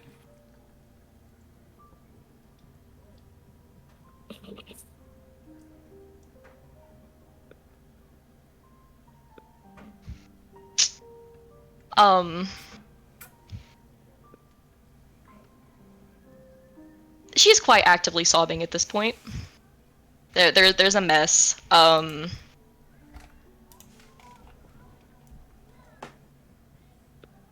Honestly, I feel like you kind of like see the progression of this. I'd say, like, after you say that, it is literally probably a good 10 minutes of just like like there's a story written here with her like starting to like sob, and it's hysterical. It's like completely uncontrolled. It starts to grow like a little bit lighter as she like sort of begins to like peek up at Todd. Kind of like growing into some like sniffs as you can like see her almost trying to like hype herself up, like like she begins to kind of like nod to herself a little bit, like you can imagine some like mental dialogue here, until eventually she completely like I imagine during this, like she was still like in her shirt and she just like kind of like peeped out every now and then just went back to crying.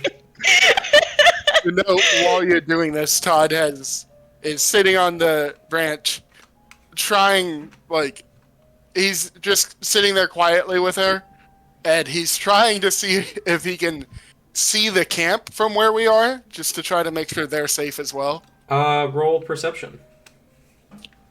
Fucking Hellebore peeps out. They make eye contact for like 5 seconds of just silence, and then immediately back to sobbing. That's just a 10. A 10. You can sort of see the camp from here. Okay. How dead are we? They seem to be fine. Still sleeping. I'll go grab Taliesin early. Eventually, it seems that she has reached some type of conclusion. Her breathing evens out. She begins nodding to herself like a little bit harder. Until, like, with one fell swoop, she completely exits out of the shirt. And immediately... I imagine she almost falls off the branch, but quickly, like a cat that begins to fall and, like, quickly catches itself with its claws. She kind of, like, gets back up there as she, well, actually, bow, like, head completely touching the branch. I am incredibly, deeply, severely, words, this, oh god, I was rehearsing this, very, very, very sorry. Sorry? What are you apologizing for?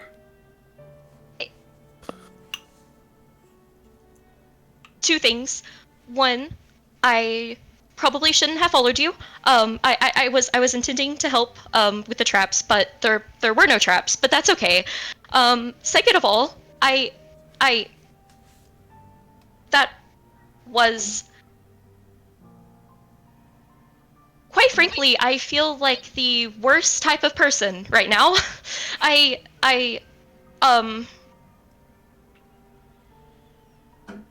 realize now many things that I have said and done are probably very offensive, bad for you to hear, and I didn't know when I was saying that, but now I do, and I am sorry, and I mean, like, if I like told someone what I am and then they immediately, like, you know, like started sobbing for like 10 straight minutes, you know, I would feel really bad, but it's not you. I promise it's not you. It's just, I I wasn't thinking. I don't believe that I was thinking. I am very sorry for my childishness. Hellebore, I have been lying to you. And you apologize to me when you find out? A tentacle lands on her chin as she contemplates this for a moment, before coming to a decision fairly quickly and nodding. Yes, you didn't want to tell me because of me acting like this. I just solidified your reasoning for doing that. I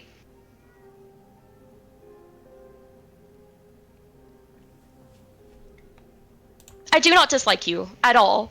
You are incredibly, incredibly nice, and I like you a lot. You're my friend, and I should not have acted like that to you. That was mean. So yes, I am sorry. I can understand that you wouldn't want to tell people if they would react like that.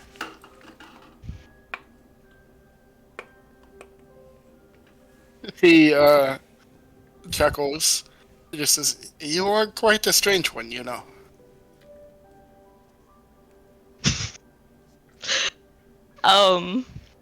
She'll dare a tiny little laugh.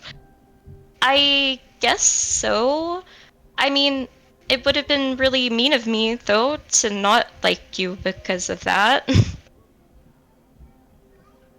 Again, I am impressed and proud of your open-mindedness.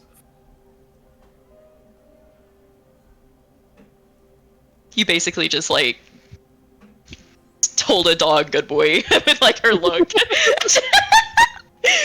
Her tail will wag a little bit. Well, I am glad. I mean, really, I commend you as well. It seems quite hypocritical for a lycanthrope to judge a vampire, or vice versa. So, I suppose we're in the same boat.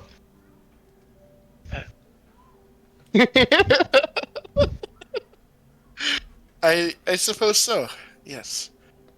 What do you say if we return to the others, just to ensure their safety as well? Okay. Yes, we should probably do that. I assume you don't want me to tell them, yes? I believe it best that I follow your lead, actually. If, it would be better to tell them since some stumble upon me eating another rabbit. Well, yeah. They're probably respectful enough not to do something like that in the first place, though, but I agree. I don't think that they would be mad or anything. And if they are, I will defend you to the best of my ability. I believe Fernick already knows, and Rain is much smarter than he presents himself to be. So, She kind of, like, blinks and then just, like, bursts out with a little fit of laughter. So I was the only one who didn't know? Really? unsure if Felicity was it, right? Harbor may have had a guess.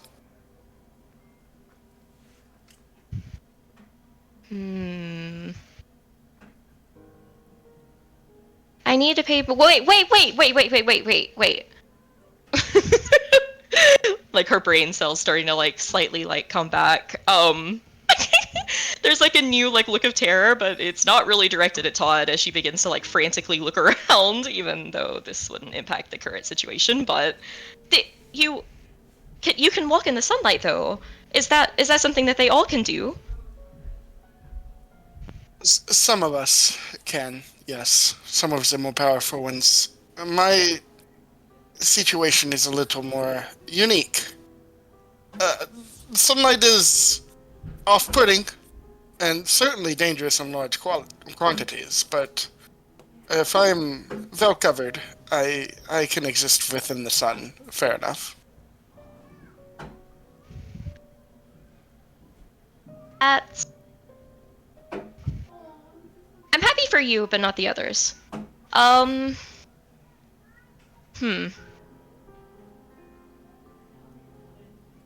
Okay, that is certainly something to think about. I will try not to let my paranoia increase from that facet of knowledge.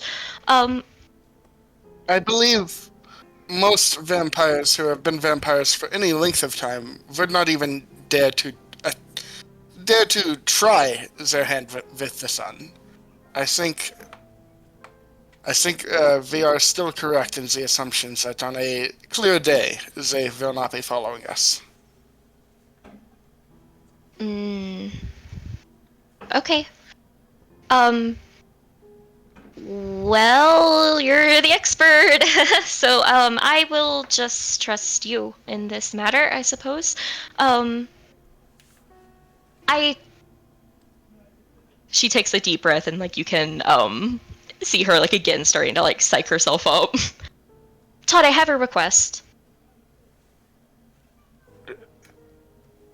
A request? Yes, unless you don't want me to have a request. I am quite alright with you having a request. Oh, okay. In that case, I was thinking about how best I could potentially, make up for previously hurting your feelings. So, it would make me feel better, also, to show you I'm not a complete scaredy cat, always, with everything. Can you remove your hat for a moment, so that I may look at you and not panic? My feelings were not hurt, but I will acquiesce to this. And he'll remove his hat. The disguise will immediately drop. Now that you're getting a closer look, the markings on the face, you are certain that those are natural, which is odd, because the only peoples that you can think of, at least, that have those kinds of natural markings are Goliath, and this is certainly not a Goliath that you're staring at. The slit pupils also put you off. The slit pupils put you off. It's strange to see that in anyone besides a Yuan-Ti. But the pointed ears are distinctly elven, maybe even tiefling or goblin in nature. It's Todd. Looking at the true form of Todd feels like looking at an amalgamation of races.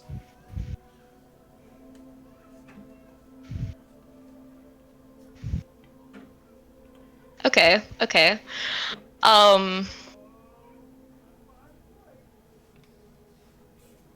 Notably, she is remaining calm this time. Kind of analytical. Sort of the way that someone might, like, I guess, I don't know, almost like a scientist, like, this sounds awful, like someone dissecting a corpse almost. Like, just like analytically, like, taking note of like all of the features. She will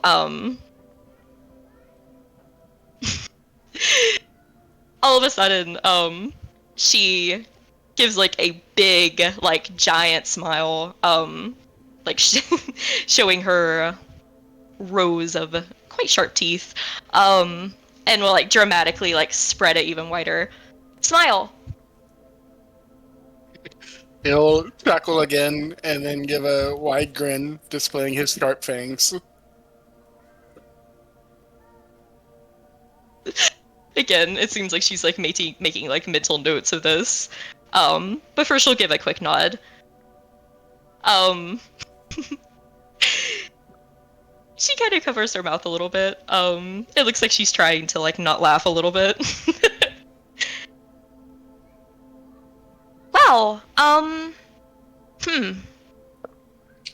I have discovered a lot today. Not only am I a coward, I am also a little bit of a hypocrite. Huh? What makes you say this? Well, I mean, not like completely, obviously, but like, I mean, you sort of just look like me. Do I? I mean, no fur, obviously, but like, you know, I mean, So kind of get more of like a playful smile on her face. I'm quite proud of my fang size as well, and the eyes are very similar. I apologize. I have not seen a reflection of myself in quite some time. I will have to take your word for it. She kind of slow blinks before like the look of like biggest guilt like crosses her face as she immediately starts to frown. Oh, I forgot that. I've heard about that, about not being able to see reflections. That is quite honestly awful. So, you've, I guess since you've been like this, you've never seen yourself? I've heard of descriptions of myself, certainly. I know the basic features, but I've never quite seen it. No. That is exceedingly sad. I mean, if it is any solace, I think you were quite handsome. Perhaps. Wow, this sounds very self-centered. Maybe you can. I can be like your reflection or something. Since I sort of somewhat look like you, ish. You can just like look at me and then think of you, but it's like not the same, but it's sort of the same. You know what I mean? Howard smiles at that, and then just says, Hellebore, can you remind me what your mother's name was?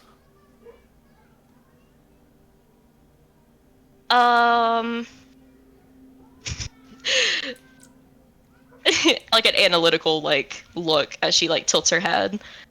Yeah, her name is Amaryllis, like the flower.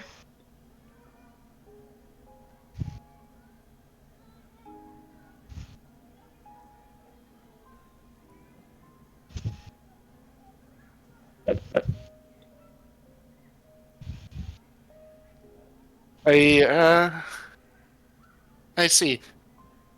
I believe, yes. You will do quite nicely as a reflection of myself.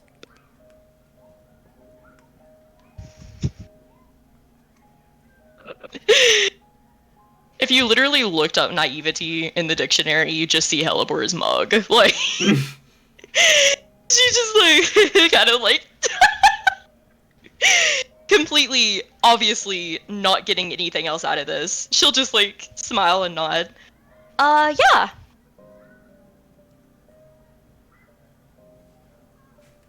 I believe the others are left unguarded without either of us there. We do need to go.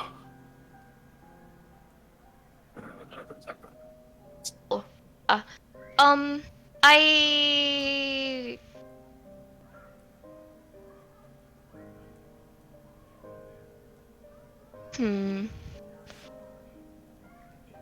Oh, are you a fan of the flower? Is that why you asked the name again? They're quite pretty flowers, aren't they? They are, yes. I am, yes, I would count it amongst my favorites. I have too many favorite flowers to list. Yeah, that's not a conversation I should start because I'll be here for days. That happened before. Yeah, I will just keep my favorite list of flowers to another time, I suppose. Hellebore Yes, autism creature. perhaps a less eventful night.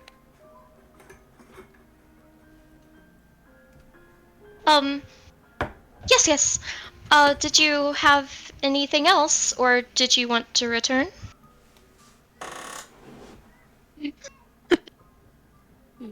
Are you sure you want to leave? Leaving this area now will progress the story. Shut the fuck Basically.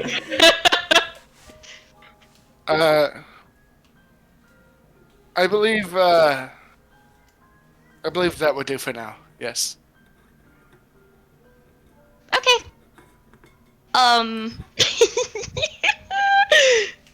Wait, okay, wait. I didn't fucking... Oh, God damn it. I'm so fucking sorry. Like, she'll start to slip off of it, and then... Oh, God. She'll, like, quickly turn back. Wait, you can be a bat.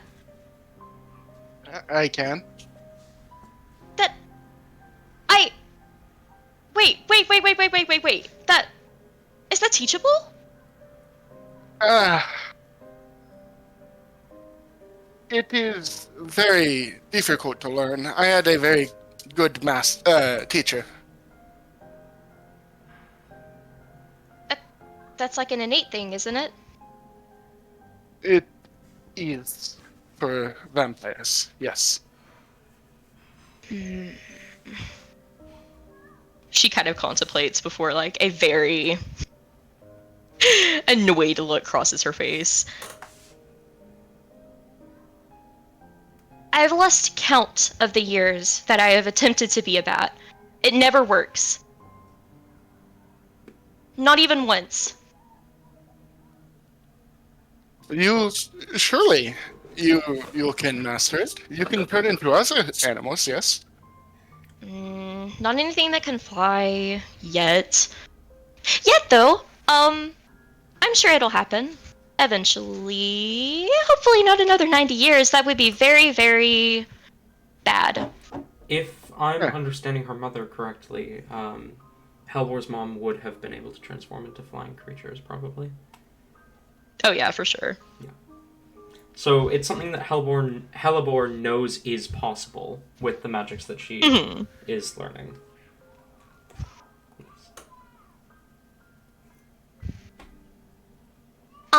Okay, anyways, I won't fawn over you being a bat too much. I will try to keep that to myself.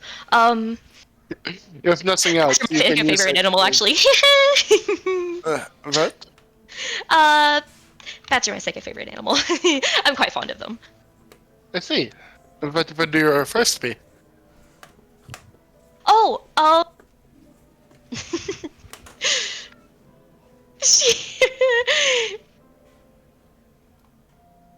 I can only call this her attempting to mimic a dog face. She... wolves.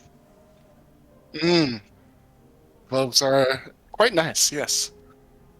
Yes, they're big and they're fluffy and they're friendly. I mean, a lot of animals are friendly, but like a wolf, I mean, as long as you have food, it usually really likes you. I'm quite fond of them. What's your favorite animal? It is perhaps too convenient, or too much of a coincidence, but I would say bats. That you're gonna make me go fucking batty with that one. A look of like sort of guilt crosses her face. Yeah, I...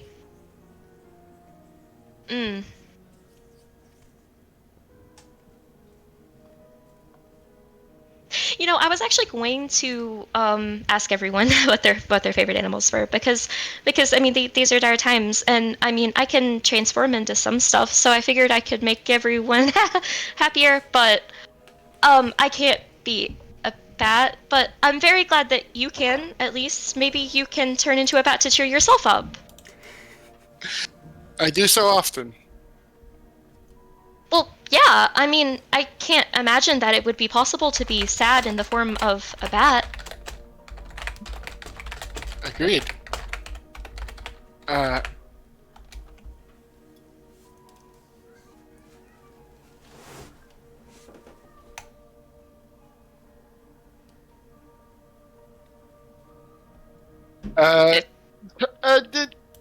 Callan, Mm.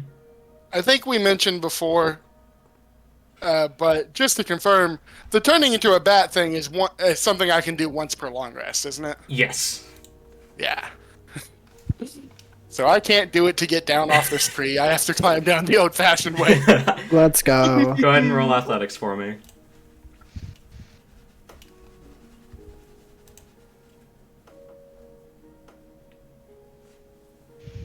Nice. Hell yeah. 9. 9. Just plummet to the ground. Your foot catches on a few branches on your way down. You take 1 point of fall damage, but Okay. you get down fine. Enough.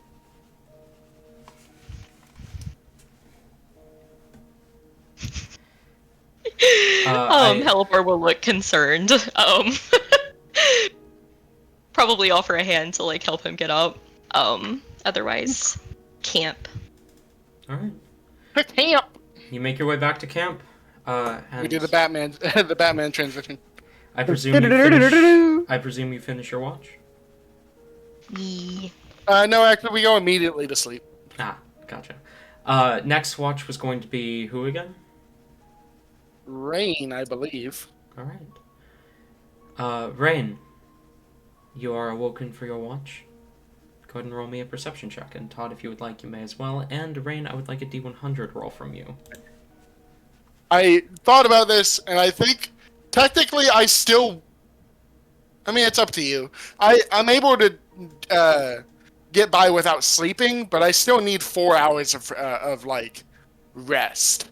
So like, if you would allow me to do a perception in that time, then I'll do it. But Yeah, otherwise, I would say it's similar to the way that a lot of DMs rule Warforged, where it's like, yes, you are resting, but you're still conscious enough to keep an eye out. okay. But yeah, Ayla, you there? Yes, I am. Yes. Can you roll perception and D100?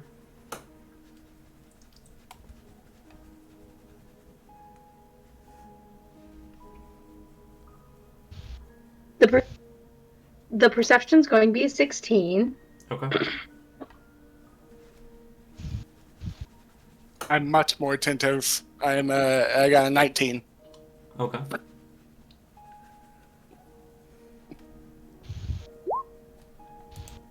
$11. 11 for the D100. It's surprising how quick the weather can change. And it catches you off guard every time.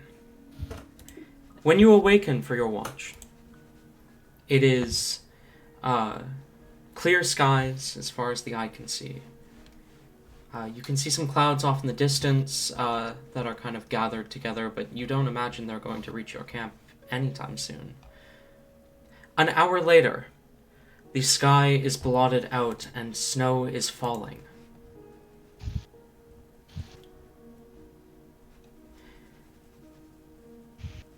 All right. We set up like tents and such, right? I would imagine so.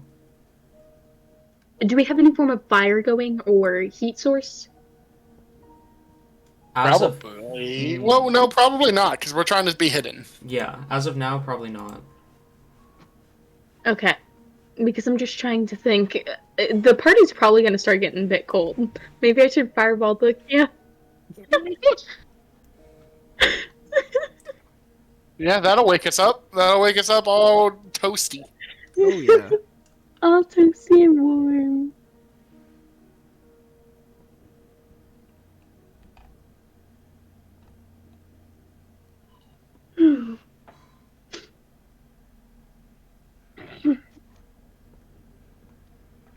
Okay. With the supplies and equipment we do have, can the party still stay warm inside the tent? Is it pretty much just whoever's outside is gonna suffer the cold for their watch? Yeah, that's what I'm gonna say. That's how I'm gonna roll this. Okay. Rain is a bit, upset about this, but he remains outside regardless, for the entirety of his watch. He does continue moving, though, due to the cold, trying to just keep the blood flowing and keep the blood circulating, all that blood stuff. Fair enough.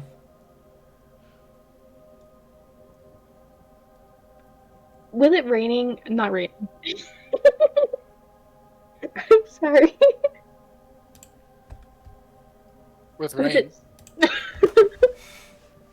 With it snowing, Rain would try to keep an eye out for anything else moving around. Is it like a heavy rain to where visibility is poor, though? No, not at this point. I keep fucking it up. It is not heavy snowfall to the point where vision is obscured yet. It's more of a light flurry. Okay.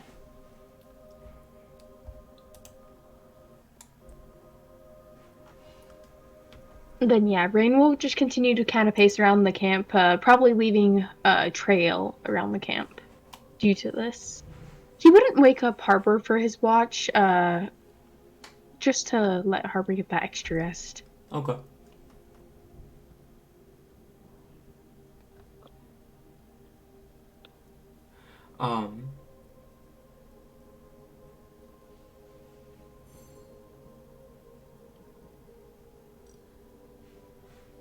As you keep an eye out, both of you, nothing seems to jump out at you, and your watch comes to an end uninterrupted. Fernick. Wait, before Oh. Rain wakes up Fernick, Rain will steal a little bit of Fernick's color. Okay.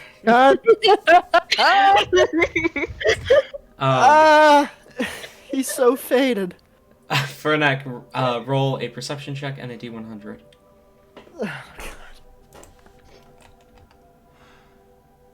Perception is not bad at all. And Todd, you can roll perception as well. Excellent. 18 for perception. Okay. And 64 on the D100. Oh, it was so close to a natural 20. Instead, it was a 9. Just Well. as soon as the snow appears, it's gone. Fernick, within half an hour of you waking up, the skies are completely clear. It Pipe. was a short snowfall, maybe 2 hours-ish, and it was light. The snow does not cover much of the ground and will not delay your travel at all. Pipe. As you're keeping an eye out throughout the night, nothing seems to occur. Is there anything either of you would like to do during this watch? Not that I can think of. I'd, nothing during this watch, but I would like to, wake, Rain and Hellebore up just slightly earlier than the sun would be out.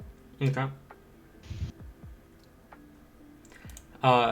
As morning is about to come, you awaken the other two. I believe I have an announcement. Following the footsteps of our brave Hellebore, I must reveal something I am sure you two may have already placed. that I am indeed a vampire. It's about You- time. You see Rain just kind of taking a deep breath and turn to Fernic. And just, what are you?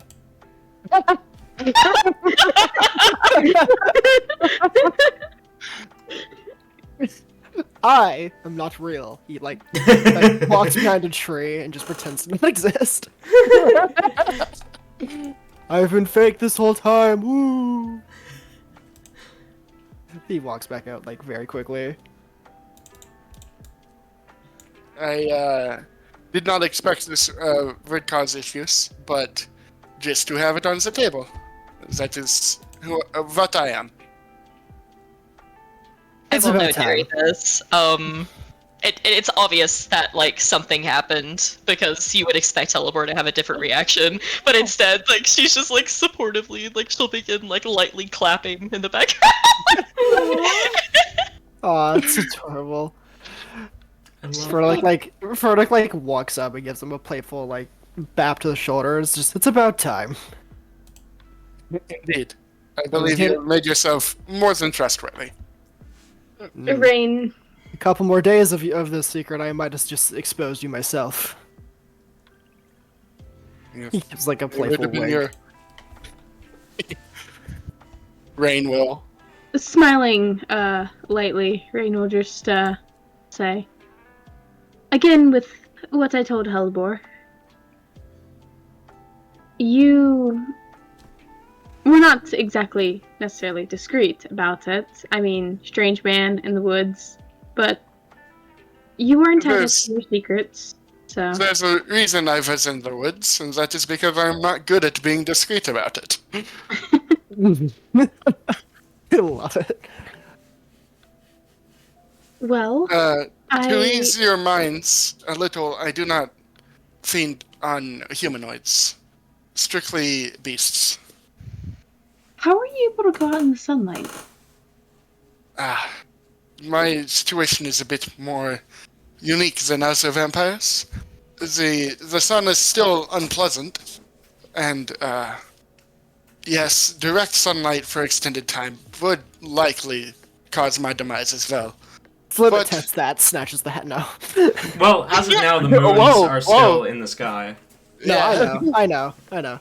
Do you snatch the hat? No. Okay. He's not mean. This is why I wear the sun hat and keep my body relatively covered. But it should be noted that not all vampires must abide by that rule. If they feed regularly and are quite powerful, they may walk into the sun just as any other. A good thing to keep note. You two, write them one down. No, I'm kidding. Rain's actively writing down everything. Serena's drawing everything and then adding speech bubbles. I feel like that would be how Rain takes notes, yes. I know, that's why I said it. We're not doing this again. God damn it. Do you just want me to play your characters from now on? Since I do it so well Okay. already. You know what? Yeah, you can have Avalon tomorrow. Oh Christ. I'm not that good. Hey, you said you're up for the challenge. No, no. Aw, it'll be okay. Nah. Mhm. Anything else you'd like to reveal, or is that enough for tonight? If that is enough for you, that is enough for me. I'm all good. I will just say, as a note for anyone who is paying attention, Hellebore in all of her druidic glory looks genuinely confused about how, like, Todd had to, like, differentiate between, like, a humanoid and a beast. Like, equal rights, my lads, there's no difference. But she doesn't say anything.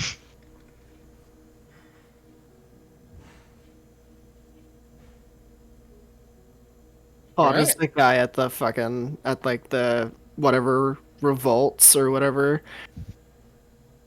People saying, never mind. I don't know where that was going.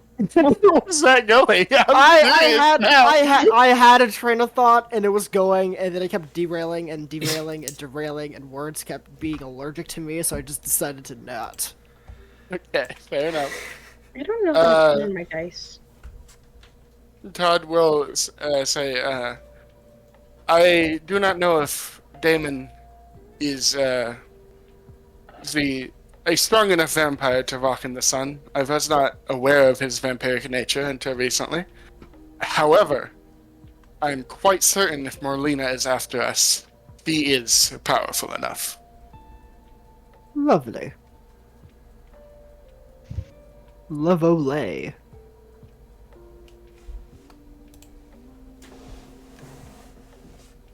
I will note, no one probably knows that name except, well, I mean, Hellebore only told Todd that. Yeah. I don't think Todd's like told anyone else, but you know.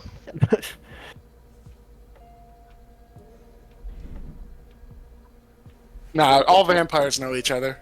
They're all on a first name basis. Okay, the cat is eating something it should not. Hold on. But yeah, so Fernek Cat, and don't Fernek let her and- hold you down. Where are you? You eat whatever you want, cat. Fernek and Rain would not recognize the name Morlina. Discussions for the morning, I believe. I mean, I was waking you up, like, my intention was, like, I woke you up a little bit earlier in case you wanted a demonstration that I was a vampire, but, like, it wasn't so early, like, I don't think I interrupted your long rest, did No. I? No. Oh. And Frank was already awake. Yeah. Did you say Frank? Frank. Frank! God. I heard Frank. Well, you're also, like, deaf. My- I almost my said favorite- blind. My favorite couple, Todd and Frank. Shut up. I will not sit here and be slandered. Anyway. Not Fernick. Todd secretly hoping someone asks for proof. He's just, then no one does. He's in there like, oh, I mean, if you guys want, Yeah, it's fine. it's fine, guys. I mean, the proof he was gonna do was just removing his hat, which would be a big deal, I think. Well, yeah, for me. Yeah. So I wanted to give you that opportunity. I know, but like, I don't think he wouldn't pry. Do it, pry. Would Rain pry? Ray would. I feel like Ray Honestly, would pry. no. Rain Because absolutely. Rain has his- right? Oh, well, here I was gonna make an argument of why he isn't prying, because he also didn't pry for Hellebore, because he has his own secrets, and he's trying to make it to where the party won't pry for his secrets. Fair enough. Well, Fine, I'll just. I feel I like get- Vernick hasn't gotten enough attention. I will offer to remove the hat. I believe so that if you encounter me while I'm hunting, you will not be too surprised. And I'll remove the hat and reveal my full nature as previously described. All right. Uh, Do I recognize this? yes, Fernek, you would. Rain, roll a history check. Awesome. He is gonna immediately take a step back. For like a second, and like have a hand on his warhammer, and there's like a flash of like 3 seconds of just pure fucking 21? terror. 21. Similarly to Hellebore, there's something oddly familiar about this description, but you can't Okay. put a finger on it. Can I I get the description because I actually missed it? oh, okay. Yeah. It was a long description, honestly. Todd has very pale skin. He has red eyes that have a slit pupil that is golden. And he has black markings on his face, just under his eyes. And if you inspect them closer, you can see that they're not paint or anything. They're natural. He has his hair is about the same length as his disguise, but it is solid white. let's see. He's got a burn mark that is from the bottom of his face down, like the entirety of his neck. You would presume most of his chest as well, but you can't see it because of the shirt. He has ears that are long and vaguely elven, but a little different than elven ears. Different enough to be noticeable, but not different enough to like be called out as like that's some other race's ears. Her. I think that was all we said. Mm-hmm. And as I said to Tori, as you guys are getting a close look at Todd, it's strange. Those kinds of markings, natural racial markings, only ever appear in like Goliaths and a handful of other races. The slit pupils only really occur in Yuan-Ti, and some Tabaxi. But the elves are distinctly, or the ears are distinctly elven, maybe tiefling, maybe goblin. But looking at Todd, you see, I mean, your best approximation would be an elf. But he seems almost like some weird amalgamation of various different races.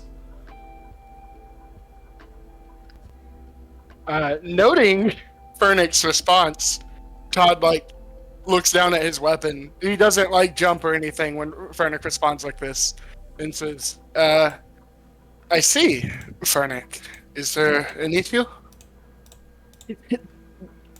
His hand is also like clutching at kind of the robes of his over his chest, almost like following them across. Kind of like a second and a half of this before like taking a breath and standing back up, giving like a chuckle. Just like, you can't surprise me like that, my friend. He walks back up, like puts an arm around him. It's like, it's good to know you're okay though. I had suspicions that you were who I thought you were. You gotta warn me next time you're gonna visit. We have much to talk about. That we do. Indeed. But I do believe we should be moving for now. Mm-hmm. And then he's gonna like he's gonna motion with his hand to the scars, to the burn scars. And he's like, those aren't affecting you too much, are they? No. It was terrifying at first that they would not heal, but I have gotten used to them. Ah, good. Hate to do any damage. I didn't hurt you too bad, did I? Ah, nah, nothing I can't walk away from. I am very curious at how you've taken this much smaller form. I have my ways. Hellebore looks so fucking confused. Like her head's like cartoonishly going between them as they talk. Harbor's kind of glancing confusedly between the two, though her gaze does seem to be lingering on Todd, analyzing every aspect of his form.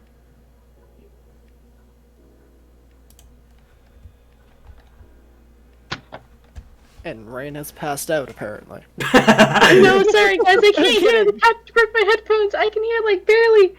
Give me a moment. Oh no. Cat, I swear. I don't even know how you did this. Oh. Okay, sorry guys. I'm fixing it. Almost done. I just gotta slide this thingy back into this other thingy. Oh, it stretches. Sort of. Not really. Okay.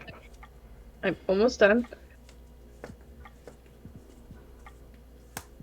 Ow.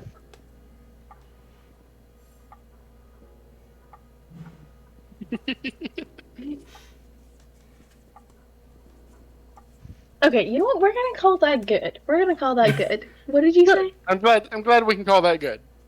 Oh yeah. Harbor is glancing confusedly between Fernek and Todd, who are having a conversation as though they are old friends, referring to harming one another, and Todd said something about Fernek's form being much smaller. But Harbor's gaze does seem to linger longer on Todd, analyzing every inch of his body. Alright, mentally, Rain's going to just, take note of this, and he'll talk to Harbor. What's on your mind? Kind of just tilts her head, looking at Todd. I love that was a mental message. That's great. I love it. Can you stop it? You little... Oh. From where? Matt. I like to imagine just to accompany with the mental conversation here, Rain would meh out loud.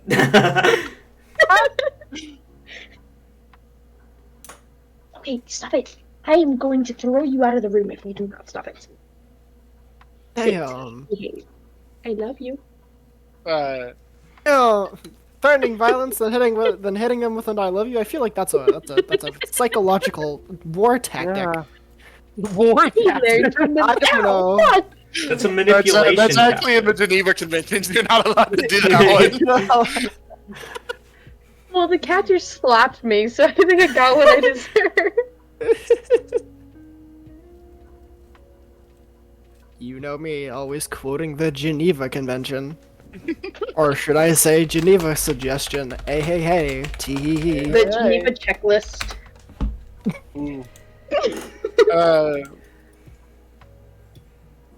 I think ignoring Rain's buying, because we're probably used to that by now. Rain's buying. Yeah, Rain's buying. Oh, Yeah, was Rain buying? Rain and Harbor are buying back at each other. Oh, my bad.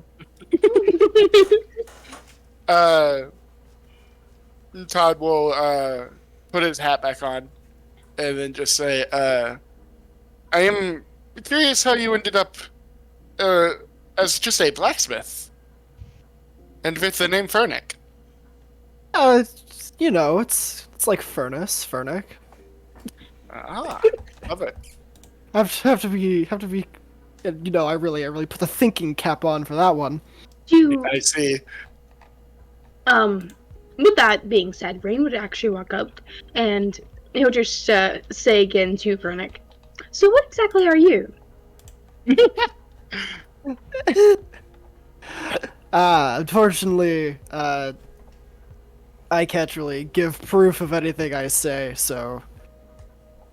I never asked for proof, merely what you are.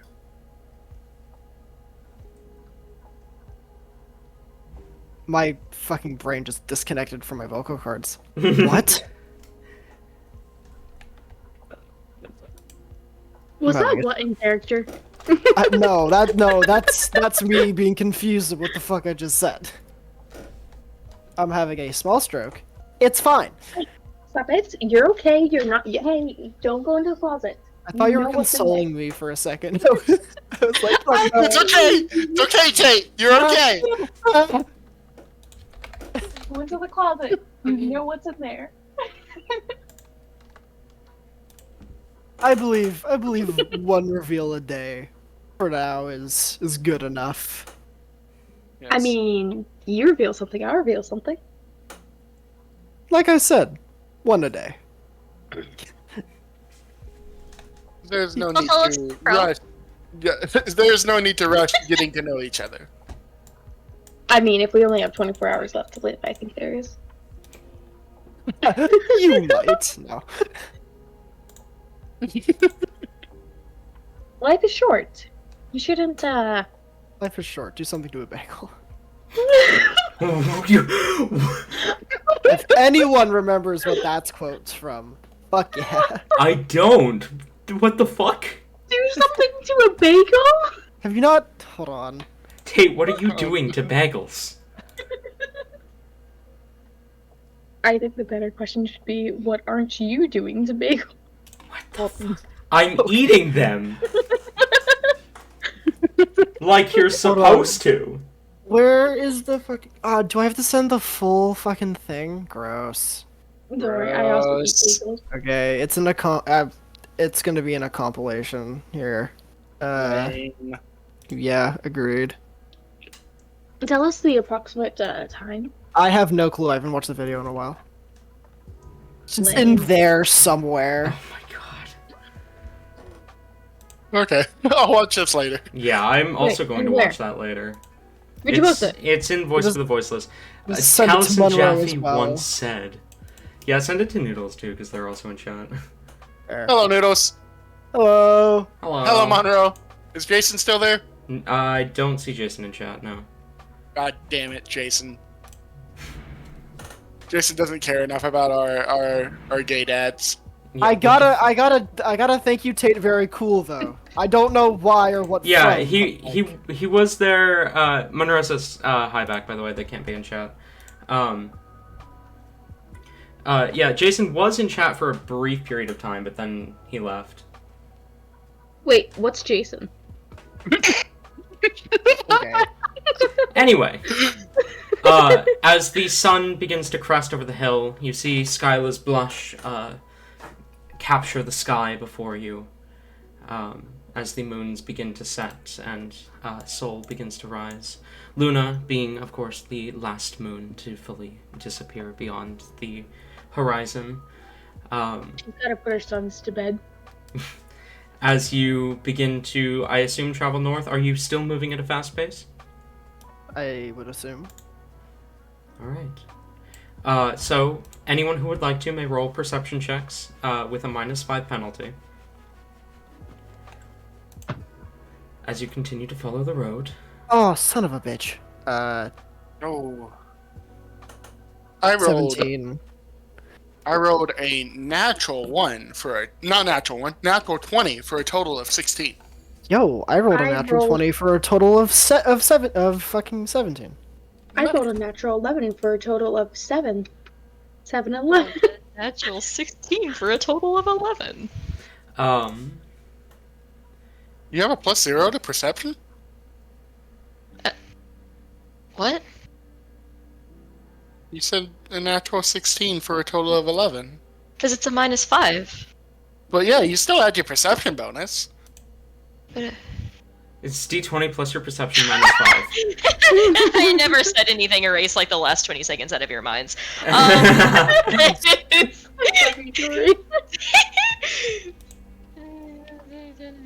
So that's a 24 minute. That's a 19. There you go. That sounds more correct. Incredible. Did you do that last time?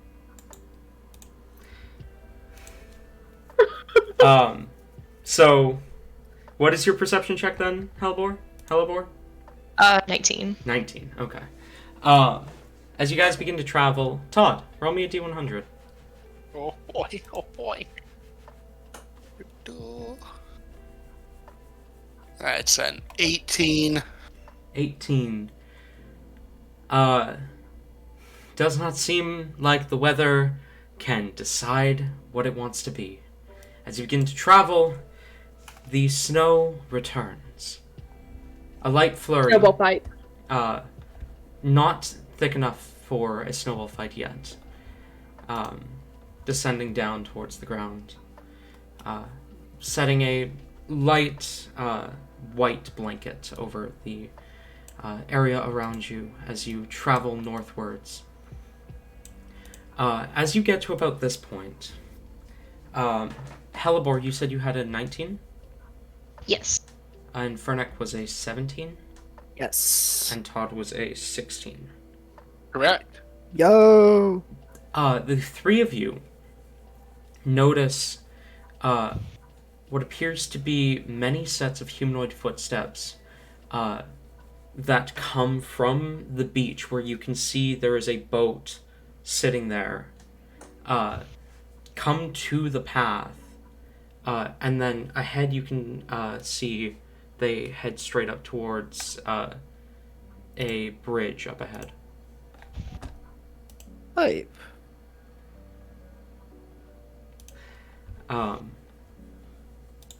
The boat seems to have been left unattended. It's a sailing boat, but it's small enough to fit down the river channel.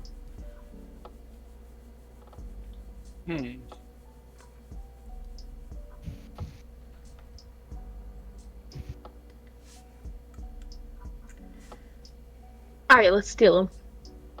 Only vaguely concerning.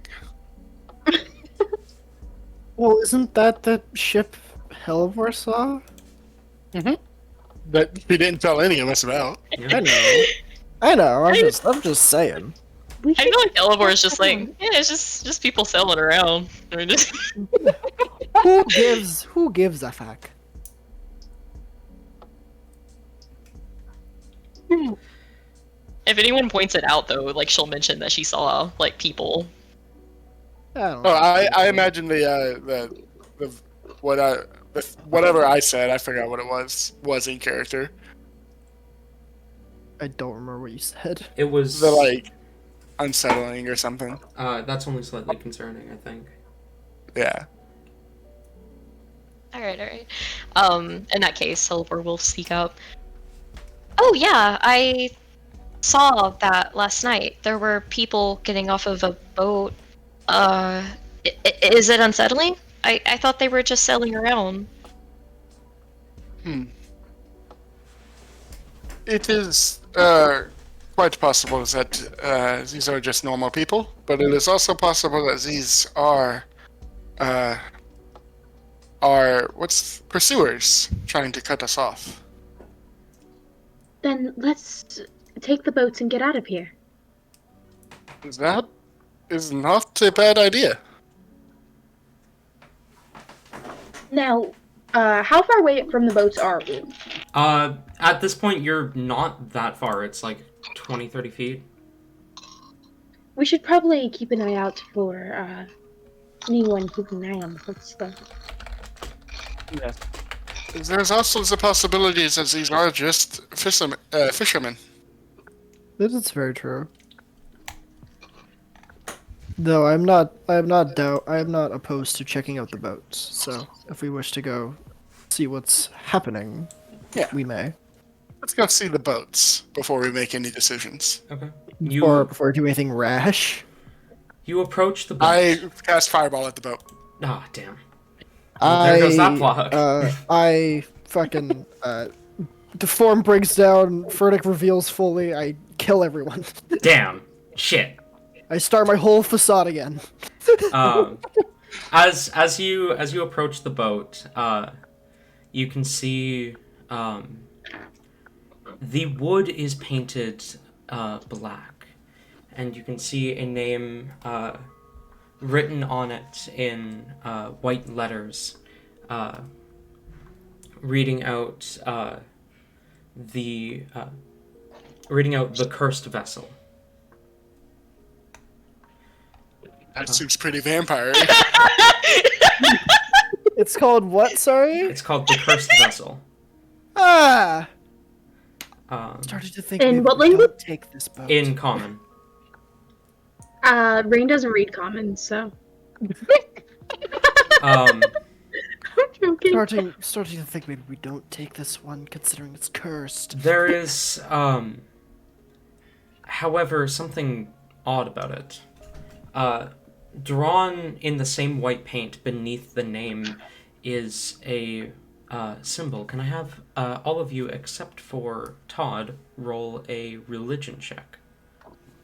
Actually, If I Religion? must- Oh, Yes. actually. Is uh, what I specialize in. Rain doesn't need to roll either. Oh shit. Yeah. Oh, that's pretty good. I want to eat the eyeball in this dice. 17 on religion. 17 for... 13 but it's also very likely that I just don't know it. 13. You would not recognize this. The rest of you see the symbol of a staff with a snake curled around it, and recognize it as the symbol of Malcertus, the god of evil. I'm gonna send that symbol in Voice for the Voiceless. I can that. throw it up on OBS for a second, probably. Oh, that's very Okay, large. can we get like marching order? So I imagine it would be like Todd and Furtick in the front with Rain, then Hellebore, but that's just me. for those That sounds watching, right to me. for watching When- What's the, marching order? those watching the stream, I just put the symbol up there. So that they can see. When Rain does notice the symbol, he'll immediately grab at Furnick and Todd, yanking them back. Yep, Todd. Furtick was already like starting to move away. He's like, yeah, we don't take that boat. Todd, Todd will go with them willingly, but say, this is proof that this is our assailants. I see this is reason to take the boat. Wait, did you guys see something? Hellebore, the you can symbol- see the symbol, but you just don't recognize it. You see the symbol on the bottom of the name there, Hellebore. She looks directly at it and then just back at Furnick. Yeah? That is the marks of Malcertus, the god of evil, in which we should try not to trifle with as much as possible. I mean, it's But- not like we it'll be fine. Come on. And Rain's going to try to climb onto the boat. I I don't think we're even remotely close enough for that. Oh, I thought we were No, like, right up you're pretty close close. to the boat. Oh, Hey, okay. can you stop? Get out of my box! Todd will also approach the boat, not seeming afraid of the symbol, and just say, the symbol is just a symbol. The boat, it does not mean the boat will hurt us, but it does mean the people who came off the boat are likely trying to kill us. A symbol is just a symbol. It has no meaning behind it or anything. Then It has a lot of meaning, but it does not mean the boat will kill us. what does? Furtick will give like a As- sigh and look back to Hellebore. Guess we're outvoted. As Rain gets even closer to the boat, though, he freezes up and, takes another step away. Okay. Rain? I don't like this. We should probably not take these boats. Let's burn them.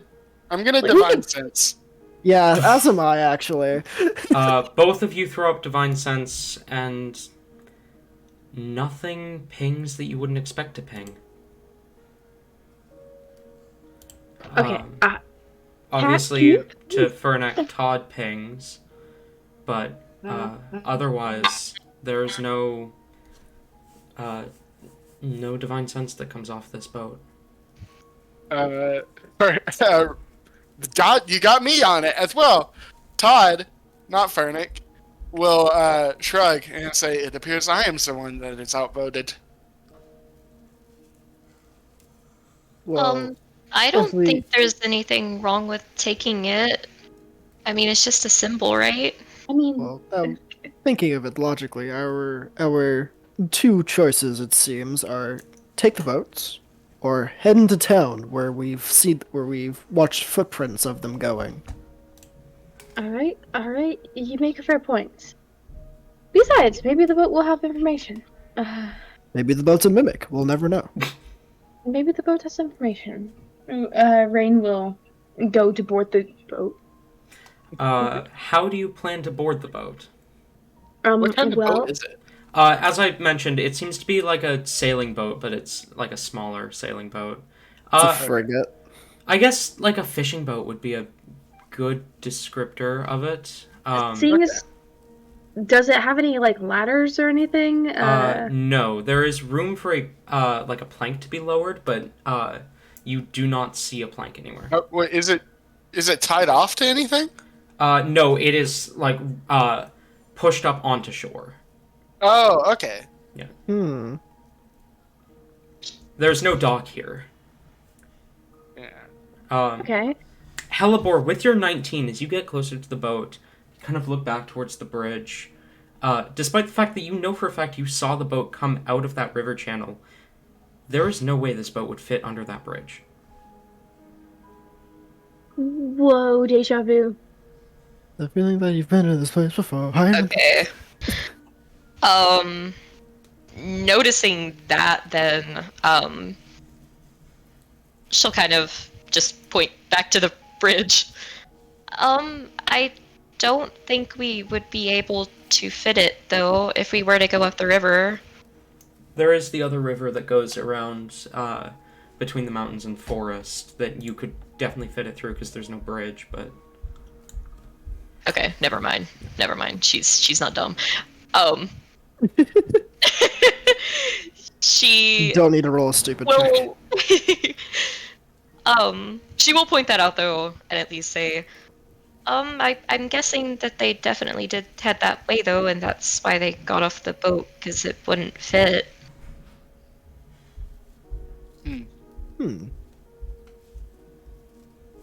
Fucking villagers over here. This is a large enough boat that there's things on the boat that we can't see from where we are, right? Yes, certainly. I believe, if nothing else, it is worth checking out and seeing if there's anything on the boat. Fernick is How going tall is to... the boat? Fernick is going to cast Detect Magic. You cast Detect Magic. The boat is covered in traces of conjuration magic, as though a powerful spell was cast on it, that is no longer affecting it. Additionally, there are traces of conjuration and evocation magic coming from where the plank would most likely be lowered. You're not sure what conclusion to draw from that. And the footsteps walking away have traces of, I believe it is illusion magic. Let me double check. Oh, God. This has trap written all over again. Yeah, I'm gonna bring it up. Correction. The footsteps have traces of abjuration magic. Remind Okay, me what let's the try. abjuration school Preparations is. like shielding. Okay. Ferdic is like seeing all this. He's immediately gonna like take a step back. It's just no. This is a trap. This is an ambush. We need to leave now. So Maybe? I imagine Rain would have been actively trying to board the boat while that was all happening. How is Rain trying to board the boat? So first, how tall doesn't is matter. the boat? Ferdic is grabbing him by the back of the shirt and pulling him up. This would be a little bit backwards. The boat's about 7 feet above the ground. Oh, that's not too bad. The deck of the boat's about 7 feet off the ground, maybe 8. Can okay? Can Rain tie rope to Harbor and throw Harbor? Roll athletics. So dumb. Roll I love athletics. If you're throwing Harbor. Harbor, roll athletics. Isn't Harbor like a full-sized goat? Yeah. Yep. That's why you grab him by the feet. You take a couple spins and you throw. Amazing. I don't think you're gonna get the one spin. Yeah. Obviously, you've never thrown around goats. I have not. All of my goats have been firmly planted on the ground. But as a note, Fernek, none of the traces of magic that you see are from currently active spells. Everything that you see has already passed. Okay, Oh, 17 okay. for throwing Harbor. 17, Jesus Christ. You pick her up. She's a bit lighter than a normal goat, due to her nature. You throw her, and she slams headfirst into the like edge of the ship and flips onto the deck. Sorry. All right. Now wrap yourself around something so that we can, climb up the rope. Harbor disappears around the fucking wall fence thing. All right. And now I imagine around this time is when Fernic is like, "This is a trap. We got to get out of here. It's a trap." Yeah. All right. Rain will just kind of point to Harbor. Well, now I gotta go get Harbor. It's too Harbor to jump back down. Harbor literally just tangled themselves up so I can climb up the rope. Okay, cool. This... It'll take me 2 seconds. Just give me a moment. And Rain will climb up the rope. Okay. Fernic is gonna follow to ensure safety. Yeah. As you guys climb up onto the boat,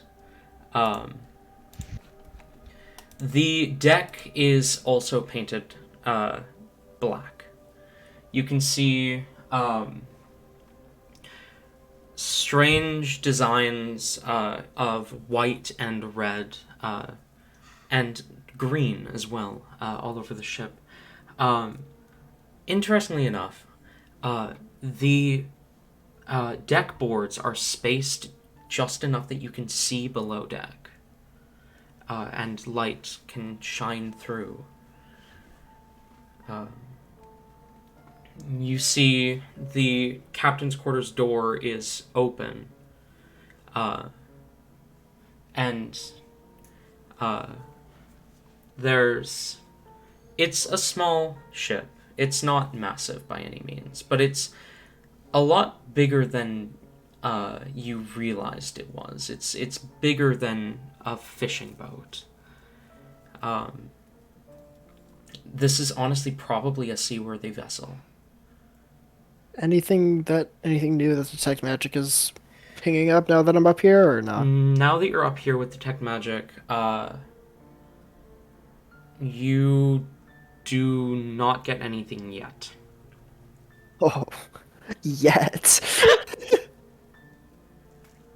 Amazing. Oh boy. Rain will go and approach Harbor, untangling Harbor with the rope, and put the rope back. Meh. Alright. If we're gonna be leaving and just leaving the boat here, maybe we should, I don't know, light it on fire or something? Is there anything that looks like flammable? It's made of wood. I mean, yeah, but is there anything that looks like extra flammable? Like I mean- spare rope? Is there like barrels of fucking anything? Anything that like You paper see, or whatever? you see barrels around. You see, there's gunpowder barrels. You God. aren't sure if the barrels that you can see have gunpowder in them. They don't look like they have gunpowder in them, but they're like completely closed off, so they might. You can see spools of rope kind of wrapped around the middle mast, where the single sail is raised aloft. Although the sail is currently down, it's not up. I'm gonna go Works. look inside those barrels, see if there's anything. Oh boy. Oh boy. It's fine. It's fine. I need to know if it's gunpowder or not. You pull off the lid of one of the barrels, and you can see it seems to be filled to the brim with fish. If Fernic is opening stuff up and looking, Oh, God. Rain is going to follow suit and go towards the captain's quarters. Nope. Fernic is immediately rushing over and grabbing him, and is be like, "I was checking to see if it was flammable. We're not looting." But it's right there. Yeah, you would also could be right. It could be right there. Someone behind the door with a fucking sword. Get off the boat. I'll set it on fire. I want to set it on fire. Okay, then fucking. Is there a way to get like the sail down, like Yeah. from where it's resting? Okay, cool. First gonna do that, Okay.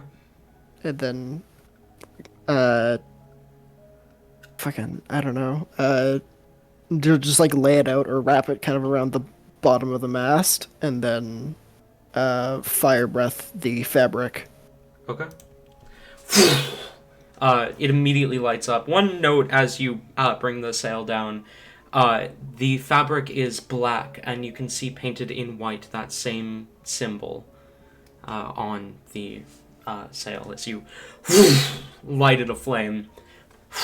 The fire. Eric, if you wanna help set it on fire, just throw fire at something. We're getting off. We're shoving this thing into the sea, and Frennic's gonna start walking towards the edge of the where everyone else is. All right. Rain will nod, and he.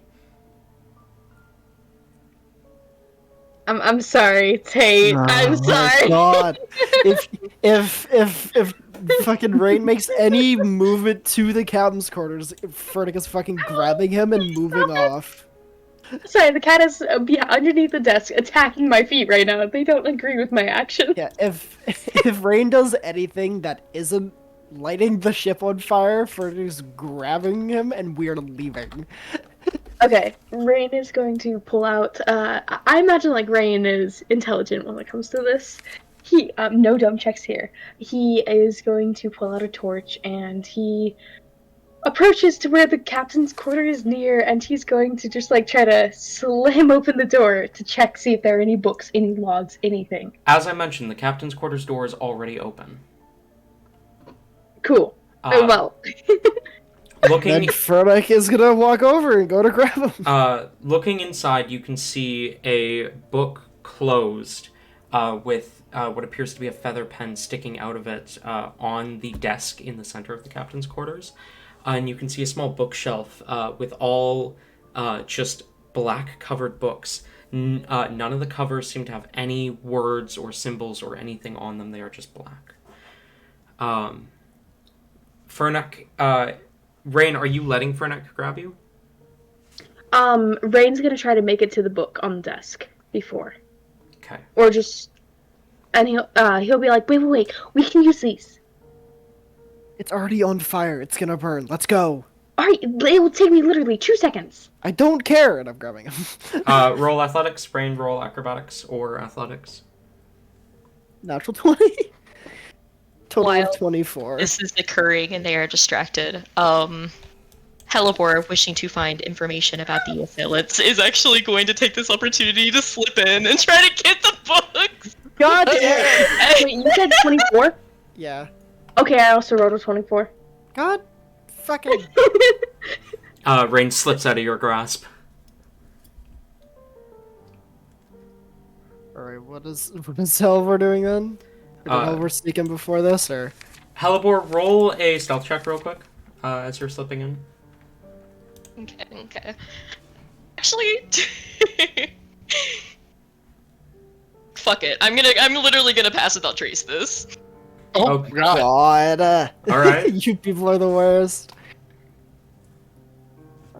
You big baby. Stop it. So with pass without trace, that'd be a 24. No, you can't do that. Bad. 24? Yes. I believe that beats Fernic's passive perception. Nah. His panic perception? Jesus Christ. His panic perception's a 30. 30,000.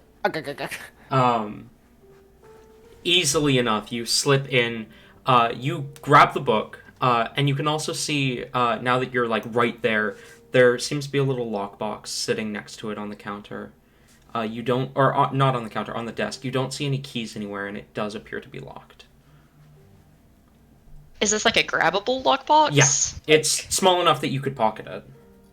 Okay, she will do so. Okay. Okay. So what does this look like for Rain, who is going for the same exact thing? You do see Hellebore get in. Alright. because you're looking right at it, but Fernick is too focused on you to notice. Okay. Rain will kind of shoot Hellebore a thumbs up and go to the bookshelf to grab a couple more books. You pull a few books off the shelf. You can hear the fire crackling outside. This desk, does it have any drawers or anything? It does have a few drawers. Can you roll me first a D20? D20. Yeah. 16? Okay. Good to know. But yeah, the desk does have drawers. Alright, just Rain's gonna try to throw open the drawers just to see if there's anything of value immediately.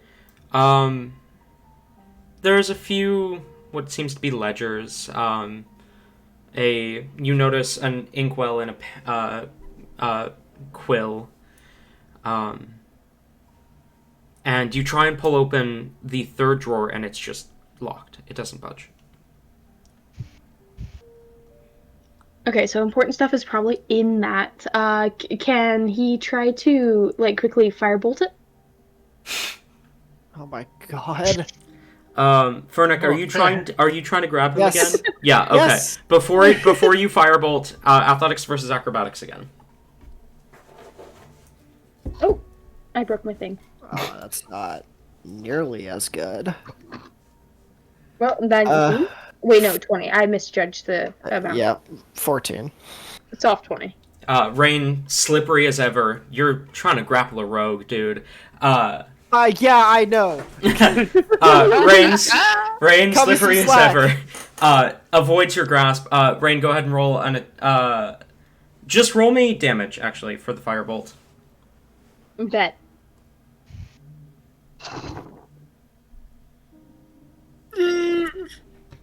D20. Nope, not 20s, 10s.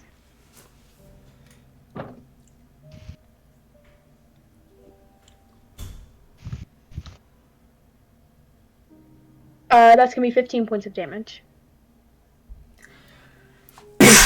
The bolt of fire slams into it, and it shatters through right through the lock of the drawer and catches fire to the desk. So you're able to pull the drawer open, but you would have to grab fire. Mage hand then. Ha! Okay, Mage Hand, pull the drawer open. You can see inside is a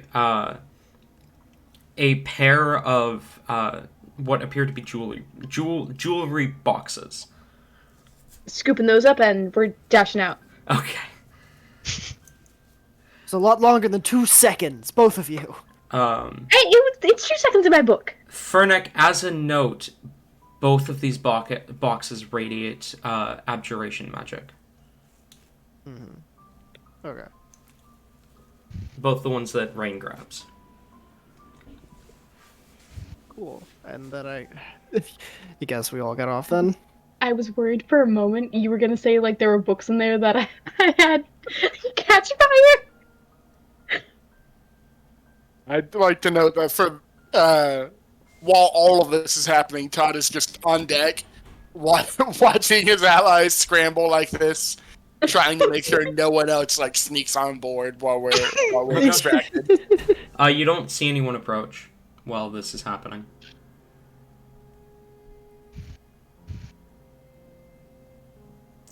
As you see Hellebore, Rain, and Fernick leave the captain's quarters and I presume get off the ship. You want help? You would presume, but you never No. know with these people. I actually start sailing the ship now. Sailing the burning ship. Why does that feel correct? At the moment we're off, Fernick is gonna turn to Todd. You wanna help me push this thing into the water? Of course. Hell yeah. We push it into the water. All right. With the strength of both of you combined, I'm not even going to make you roll. You push it offshore, and it kind of floats back, burning into the middle of the lake. Are the dads like super strong? Yeah, we're both paladins. Relatively. I forgot you guys were paladins. You're saying we're both paladins to someone who built a dex-based paladin. Yeah. Fucking Magnus. We're Wait, both who built a normal Dex-based paladins.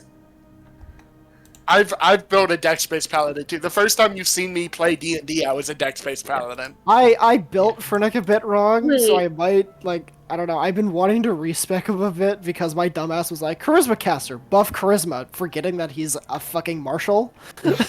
Oh no, Todd's charisma's higher than his strength as well. Don't worry. Okay. Well, the difference is 20 and 13. It's okay. The Rain's difference- charisma is his highest stat.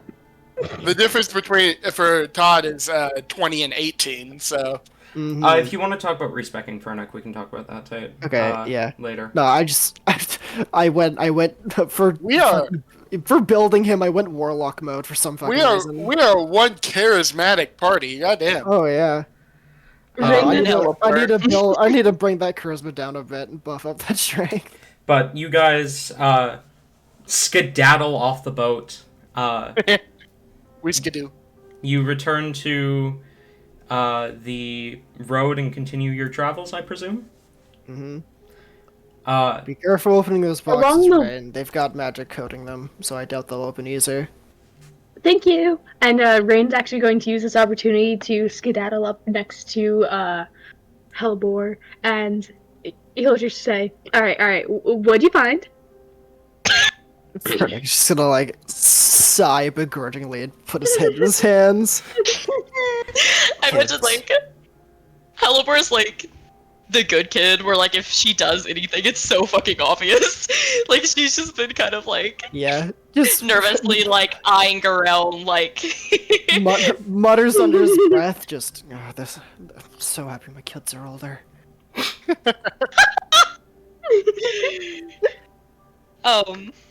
My kids are about their age, so. Ah. They get better when they.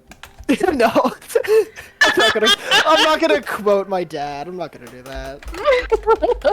That's my. We would walk past. We would be like in the store and walk past people who had kids that were like crying or whatever. And Dad's immediate thing would like he would look at the parent, point to us, and be like, "They get better at this age." Oh no, that's so messed up. It's really funny though. Let's be honest. It's really funny. So, what'd you find?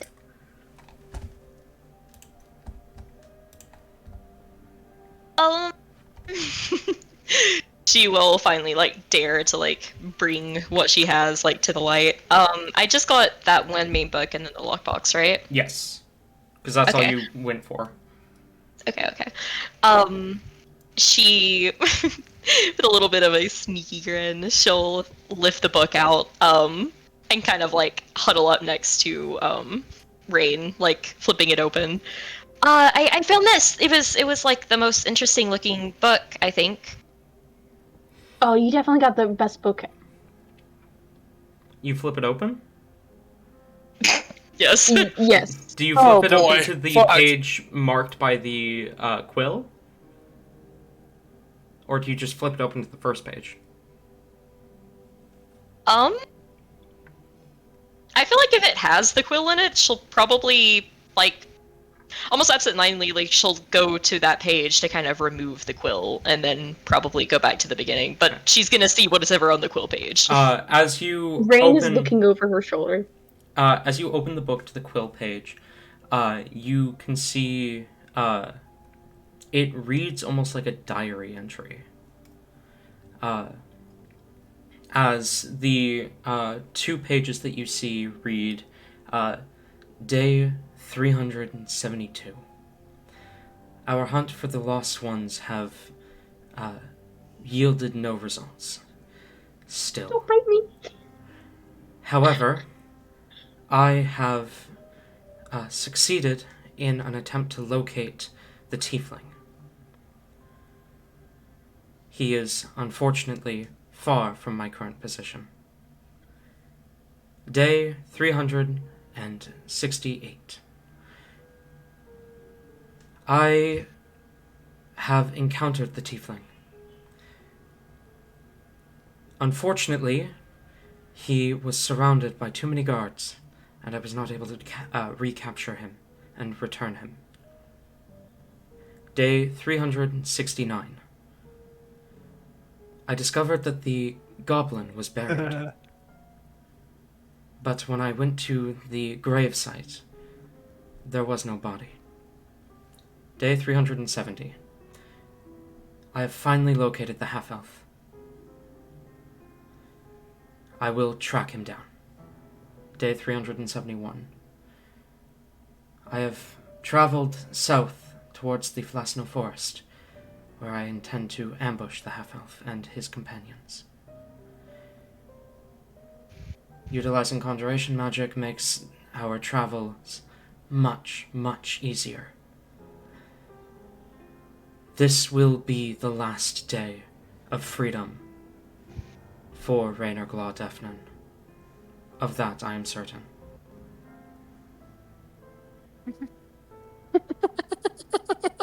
Hellebore, like, audibly gasped so she sees it, and, like, she'll, like, point to it and, like, frantically start, like, pointing between, like, where it says Rain and then Rain. Rain is slamming the book close. I'm sorry, but it's probably gonna be on your hands. And he's going to, like, finger to his lips, stand in front of Hellebore, stopping her in her tracks. Wait. No, shh. Shh. Don't tell him.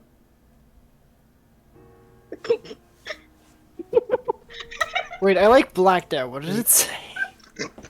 It called out Rain's full name and said that this is his last day of freedom. Oh! Yes, it described hunting the Lost Ones, mentioned finding a tiefling, that the grave of the goblin was empty, and that the half-elf had been located, and this would be the last day of freedom for Raynor Glaw Defnan. Oh. Hellebore and Rain are, like, I imagine, kind of in the back, walking while reading this. Mm-hmm. And at one point, Hellebore, well, go ahead and tell them what Hellebore did. After reading it. I mean, they wouldn't have seen what Hellebore did, because, you know, they were ahead of you. Well, yes, they were ahead. I imagine Rain slamming the book on Hellebore's hands and just, like, going... Yeah. Yeah, would that's fair. make them turn around. What happened? What did you read? Nothing. Nothing? Yeah, What's lots that? of nothing. Nothing? It's null and void. Oh, your friend, Null and Void. Actually, my friend is dead and void. Or no, null and dead. Insight check. Roll insight, and Rain roll deception. Oh. Oh, 3. no. That's a 9. Oh, wait, what? I actually rolled low today. I rolled a 1. 3. Ah. I got Yeah, a you got 14. nothing. Todd, Rain, first of all, the thing that you catch immediately is that Rain provides 2 different names for this friend of his.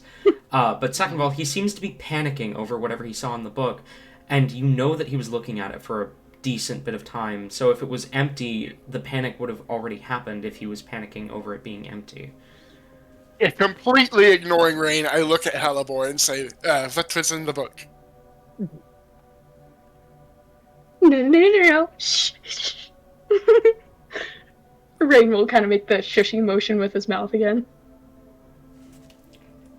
Now I know you found something.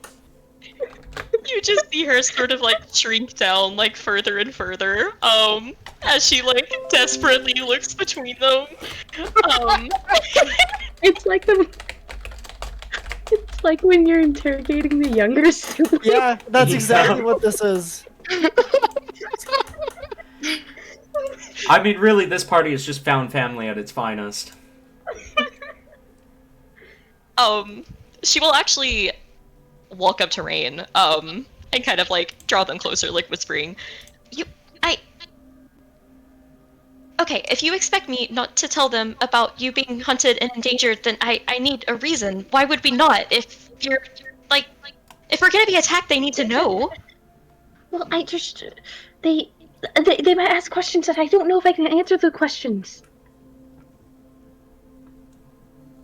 You, Look, you okay, don't here, have what we to answer the questions, but they need to know that you're gonna be attacked, at least. Okay, you're right. They should know we're gonna be attacked, or at least rather I am. But I cannot promise that I'll answer any questions. Are you saying something about eating tax? What? I, like leans over, whispers to Target. Something about eating tax, I think. yes. I would not be surprised, given Rain's behavior. All right. I feel like that's After. a bad nutritional choice, though. Oh no. Oh, absolutely. Maybe, perhaps he's warforged. It just pumped it very well. That would be quite impressive. Seems very Rain-like. It would explain a lot. Counterintuitive name, though. Don't robots break down on the Rain? That might be the purpose. Ah, maybe it's a new type of system making him waterproof.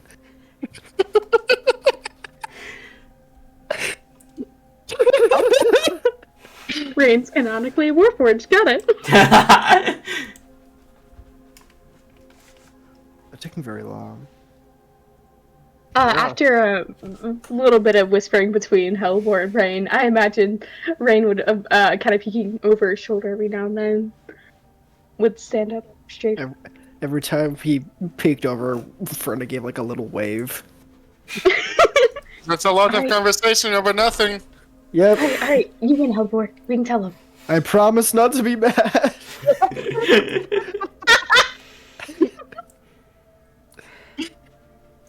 Found family at its finest. Okay. Yeah, Hellebore, maybe you should tell them. Okay, if you insist. She'll break away from the whisper session, and look to Todd and Verdict.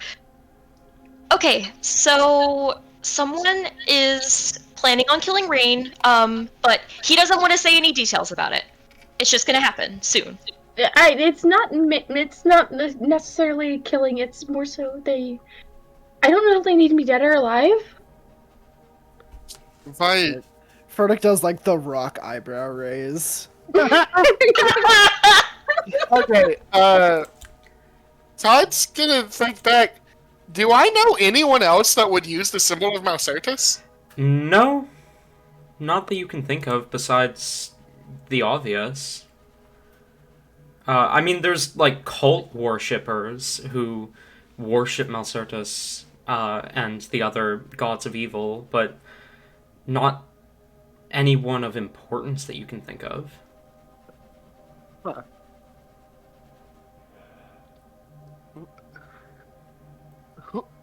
Who is after you, Ed? Do we not deserve that much? Rain looks guilty when you ask this question. He, like a child, looks down at the ground, kind of shuffling his feet a bit. And reaching into his pocket, he pulls out a coin. And he'll flip it over to you, Todd. Todd, as you catch the coin, it is made of this like black metal,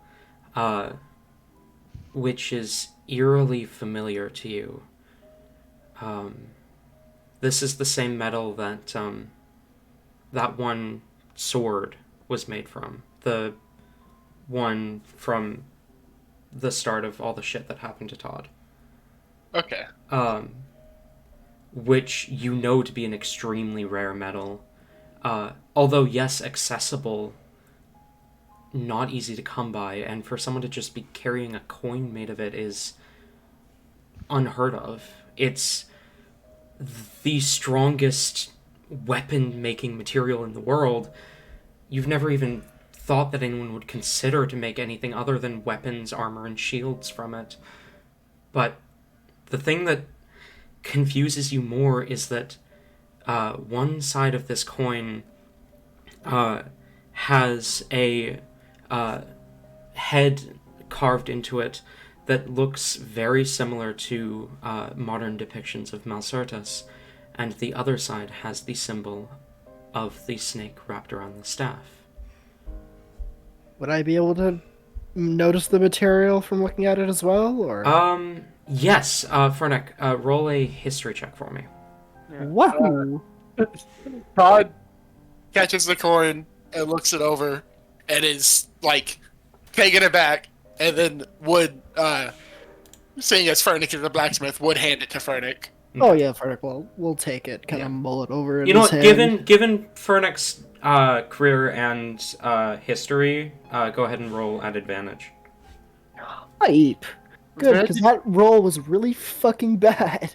Where did you get something like this, man? 21. 21. Yeah, you know this metal. And again, just like Todd, it's accessible, but it's very difficult to get your hands on because it is only found in the celestial realms. I was about to ask if Fernick has ever worked with anything about it. Then no, if it's only found in the Celestial Realms. It's very rarely makes its way to the material plane. It is possible Fernick has worked with it in the past, once or twice, but it's a very specialized process to make anything from it. And you realize that this is celestial steel, or celestial obsidian, sorry, is what it's called. And you realize this is the same material from that one dream that you had during our one-on-one session that the sword was being made from. And yeah, it has the head side has a modern depiction of Malcertus, and the tail side has the symbol of Malcertus. Kind of rolls it in his fingers, does like the kind of coin roll a bit. Mm-hmm. Because I feel like he probably would have learned to do that. Mm-hmm. Because it's silly. Um, This is a how very... long were you guys mulling over? Oh, sorry. Oh, How long were you guys mulling over the coin? Todd looked at it briefly and then handed it to Fernick and immediately asked Rain where you got that. Like, where you got something like that. Fernick doesn't really believe what he's seeing, so he's doing like every test he knows to make sure it is made of... It is the material it makes itself out to be. As you perform these tests one by one, every single one turns up positive.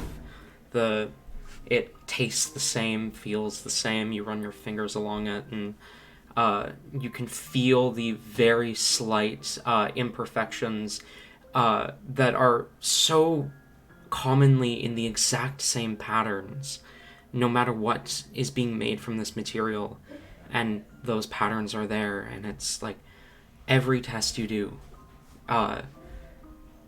it comes up as celestial obsidian. Yeah, once he's done all of it and gives it like a final look over, he'll flip it back to Rain. Rain, to answer Todd's question, Rain will just say, well, I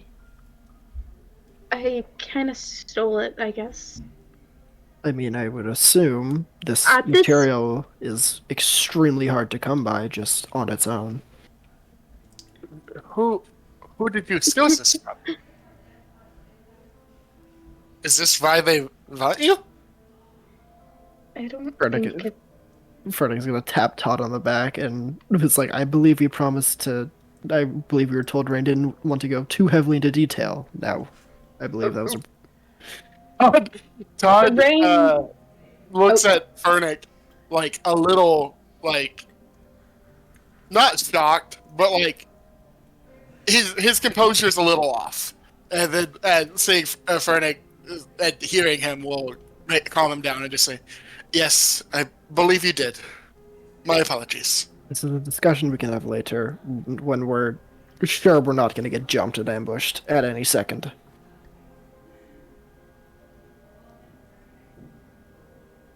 Hellebore is kind of just like if Rain has the coin back, she's trying to like discreetly like look over her shoulder to like see Well- what all the fuss is about. Would you guys give the coin back? Yeah, Yeah. yeah. The moment Fernic Fernic, flipped it back. the moment Fernic was done with it, he'd flip it back. Okay, so when you flip it back, Rain isn't even looking.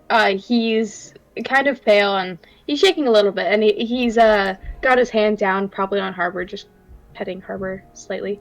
The coin falls straight into the dirt, and he walks over it.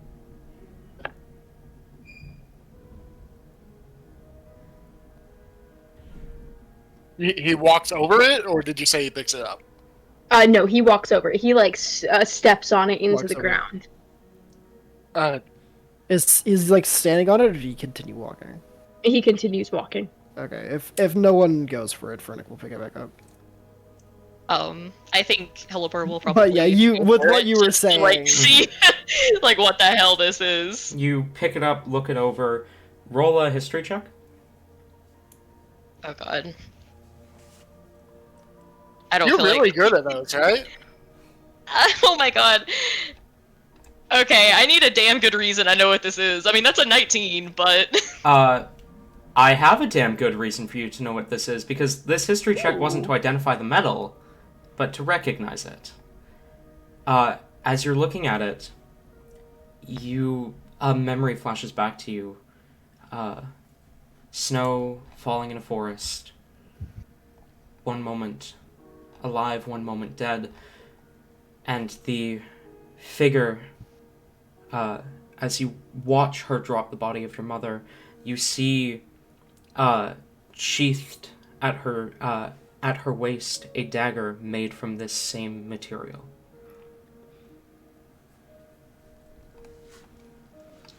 Okay. Hellebore was just kind of like absent-mindedly, like, you know, curious, just picking it up. What's this? And like you see like her ears like slowly like kind of like fall down. As she will think for a moment and then kind of look up. I do believe that this may be important. The vampires had a weapon like this. The same material, I think? Yes, I believe they did. Are we still by the ocean? I imagine you're headed back to the, Yeah.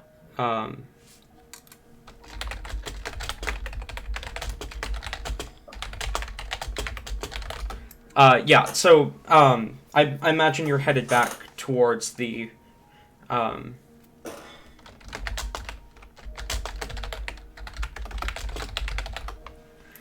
towards the path. So you would be a bit a ways from the ocean at this point. Mhm. Or, not the ocean, the lake.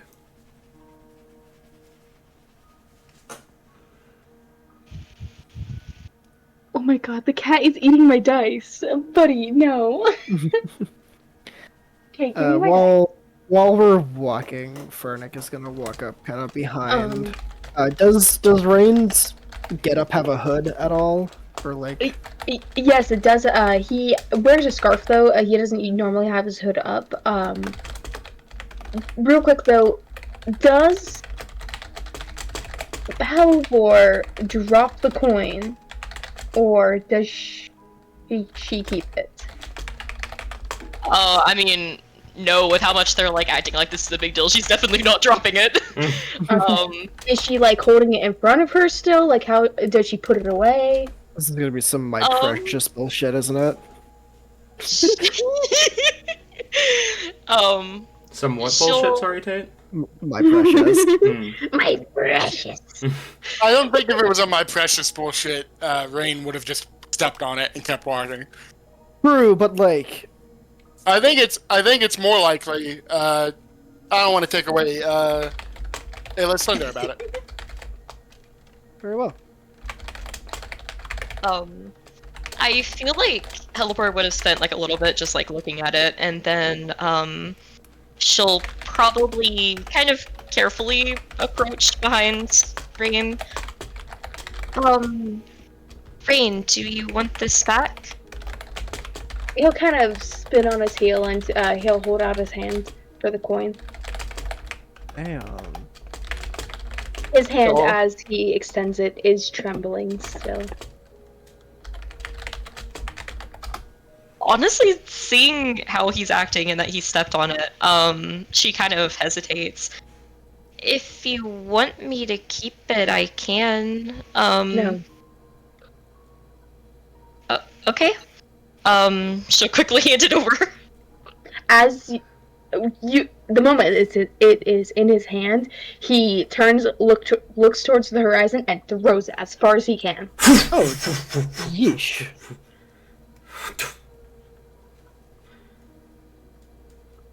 A small part of Fernic is like, no, that precious metal, I could have used that. It is gone into the plains somewhere. You could try and find it if you wanted to, Nah. but that would take a long time. Nah. Fernic is gonna go on. Let's keep moving. We have no reason to stop. Fernic is gonna walk up behind Rain and kind of put his hood up, and then pat him on the back. Just keep a low profile when we're in this next town, okay? I'm not so sure we should go to the next town. Well, We have know that there are people there who are hunting rain. Maybe we should try to go around it.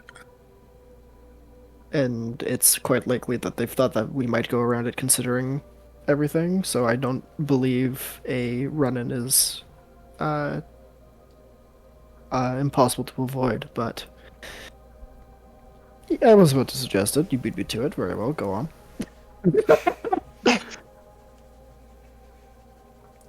As you continue to travel, as you cross the bridge, you notice that the footsteps diverge, heading almost directly westward towards the Flasna Forest.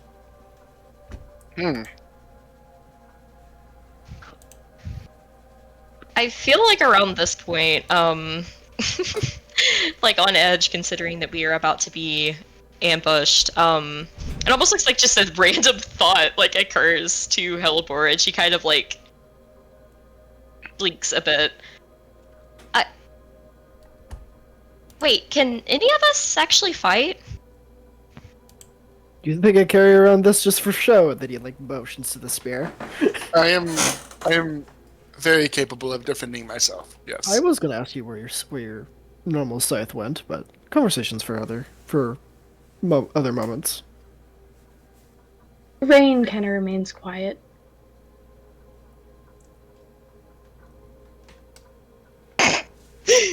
She's gonna take that as a no, and you see like just the slightest bit of like relief almost as she kind of like nods her head.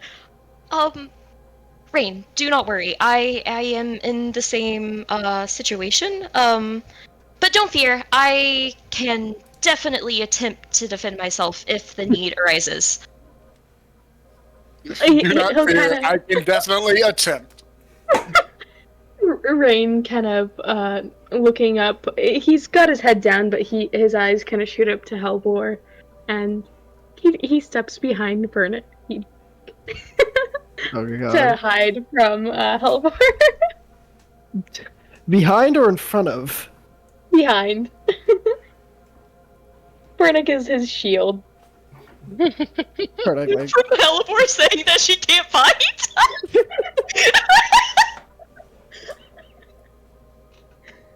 how tall is fucking Rain again? Tiny. Rain's like, no, he's not that tiny. He's...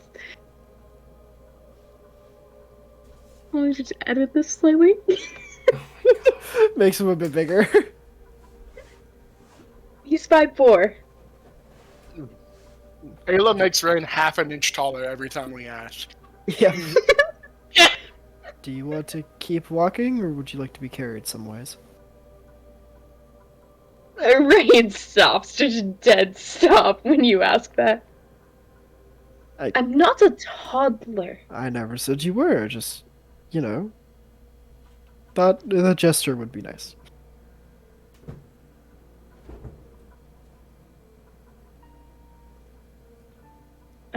can walk. Very well.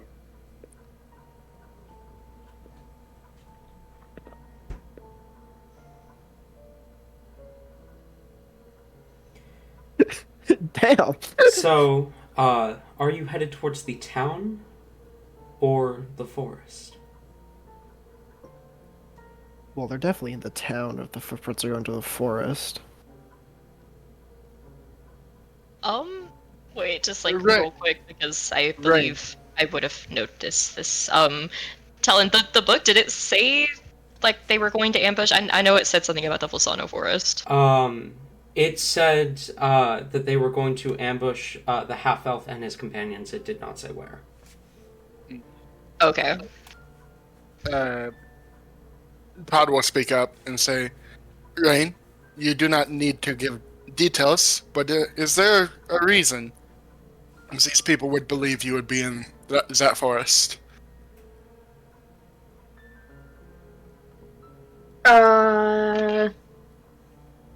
One moment.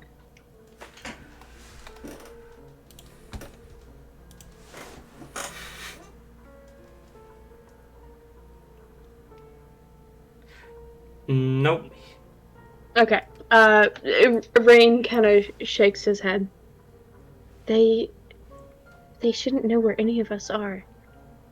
We've been so...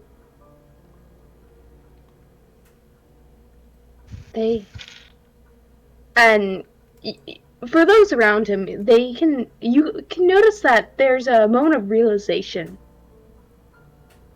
Grave is empty. What grave is empty? That's why there were no more flowers. The grave has been empty for a while. That grave? For the other one, I believe I'm not the only one being hunted. I've got a couple friends who are also being hunted by the same group because of what we stole. May I ask what it was you stole? I don't think I should share that with you. Very well. Very well.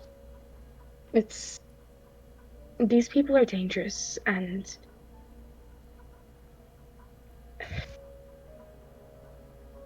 you seem to know something about them. I know of the symbol very well. I know something of the vampires that are hunting us, but I don't know anyone currently who would use that symbol for any organization. So you don't know anything about it?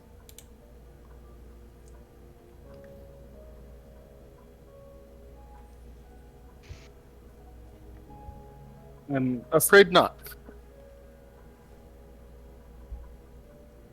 Good. It's probably best if we keep it that way.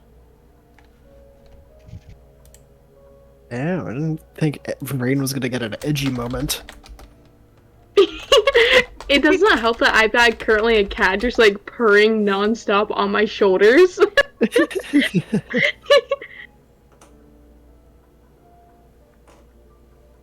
Oh, now he's hitting me in the face with his tail. How rude. I trust, Rain, that if details become important, you will let us know.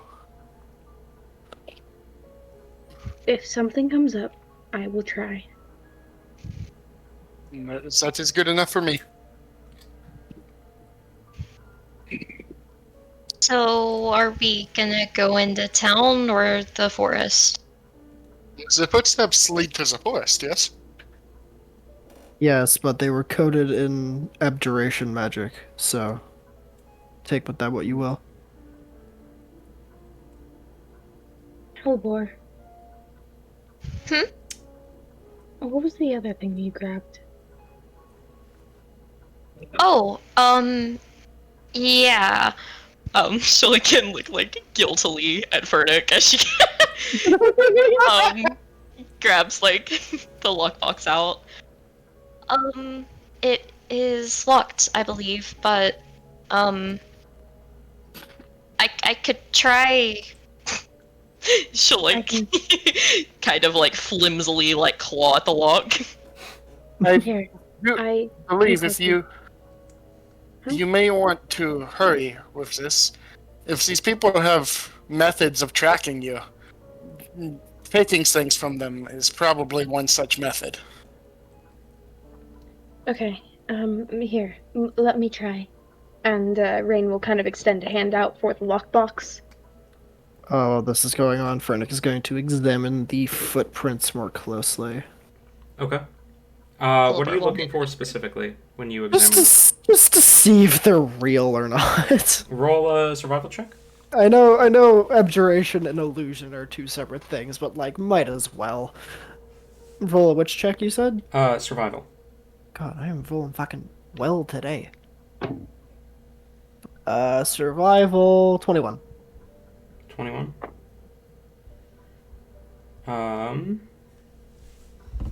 Alright. They appear real enough.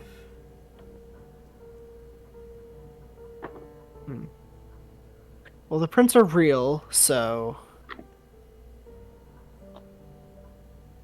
it's likely they also could have gone into they could have split up and covered the tracks into the town.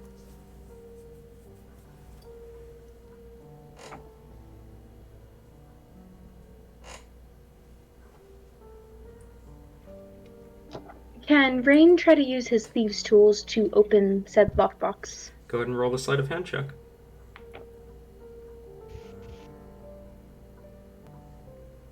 With proficiency if you don't already have it in sleight of hand. Please do. That's gonna be a 23. 23. You grab the box and in one swift motion, click, and it pops open. You can see sitting inside. Roll me a d10 real quick. But D10? And A 10?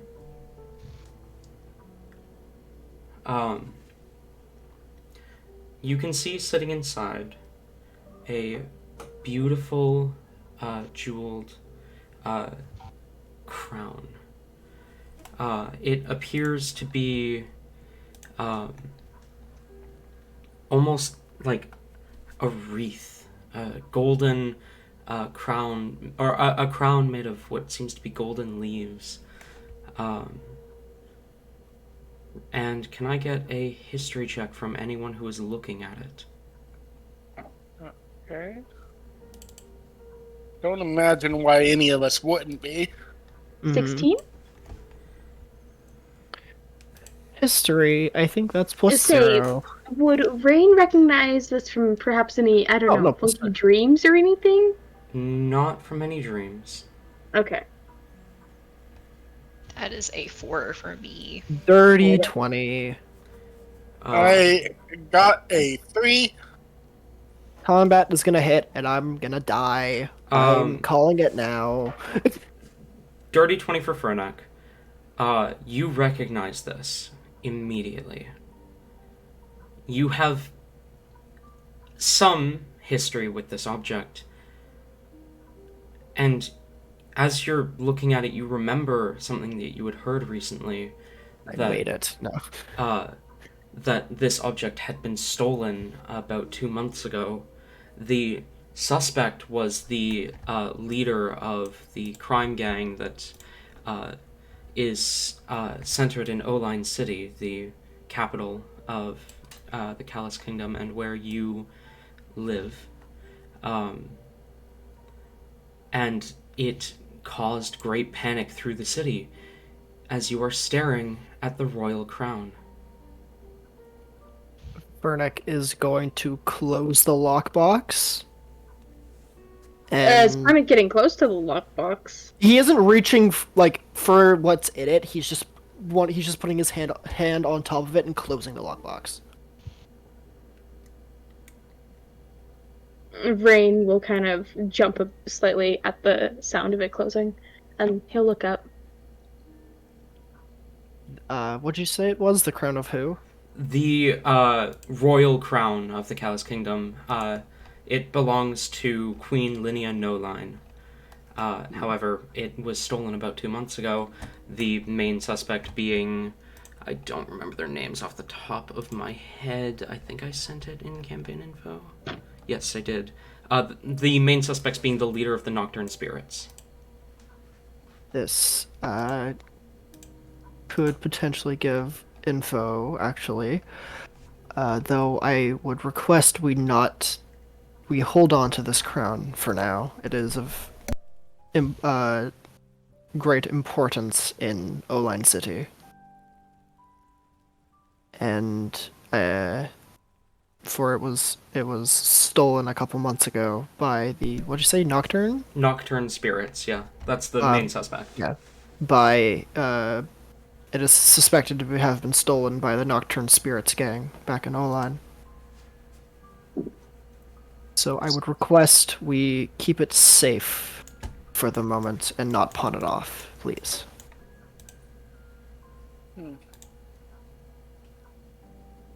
In fact, I would go as further to ask that I am the one to hold on to it for now. I would once again bring up is that the more things they know we have, the more easily they may track us. This is true.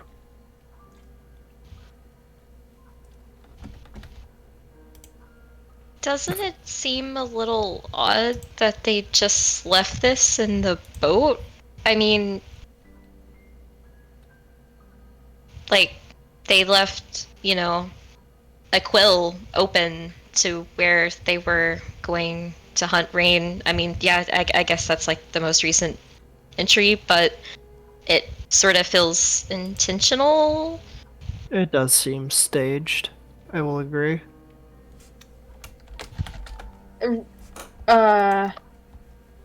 Rain. Hey, can you quit stealing? No, don't steal my dice. You cannot steal my dice. You can't stop me! Table. Get off the table. No. What did you give? Where did you put it? He's eating my gold dice. You asshole. Sorry, the cat took off with my D6, and now I can't find it. Huh. Okay. Rain. When Fernick asks to, He is not like once he closed it, he moved his hand back. He is not at all motioning or like seeming like he's going to take it out of your hands or reach for it at all. Rain will kind of just ponder this for a moment before extending the box out. I might need to see it at another point when I can think clearly. But here. Of course. And then he'll take it and slip into his bag. Nope, that's my bamboo. You cannot eat that. You cannot eat that. Watch me. As you slip the box back into your bag, I will ask once again, do you intend to head to the town or the forest? So can we open the rest of the things? Pardon?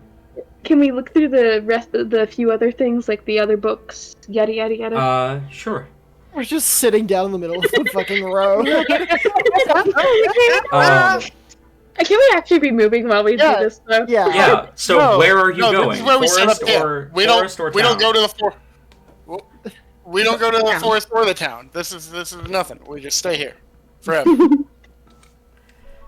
We actually take the middle path, so we miss both of them. I mean, that is also an option, I suppose. We could also go to the right and go towards the ocean to go around. I suppose that's also an option, yeah. Fuck touching grass. I need to go in the water. I need to go in the ocean. I need to go in there.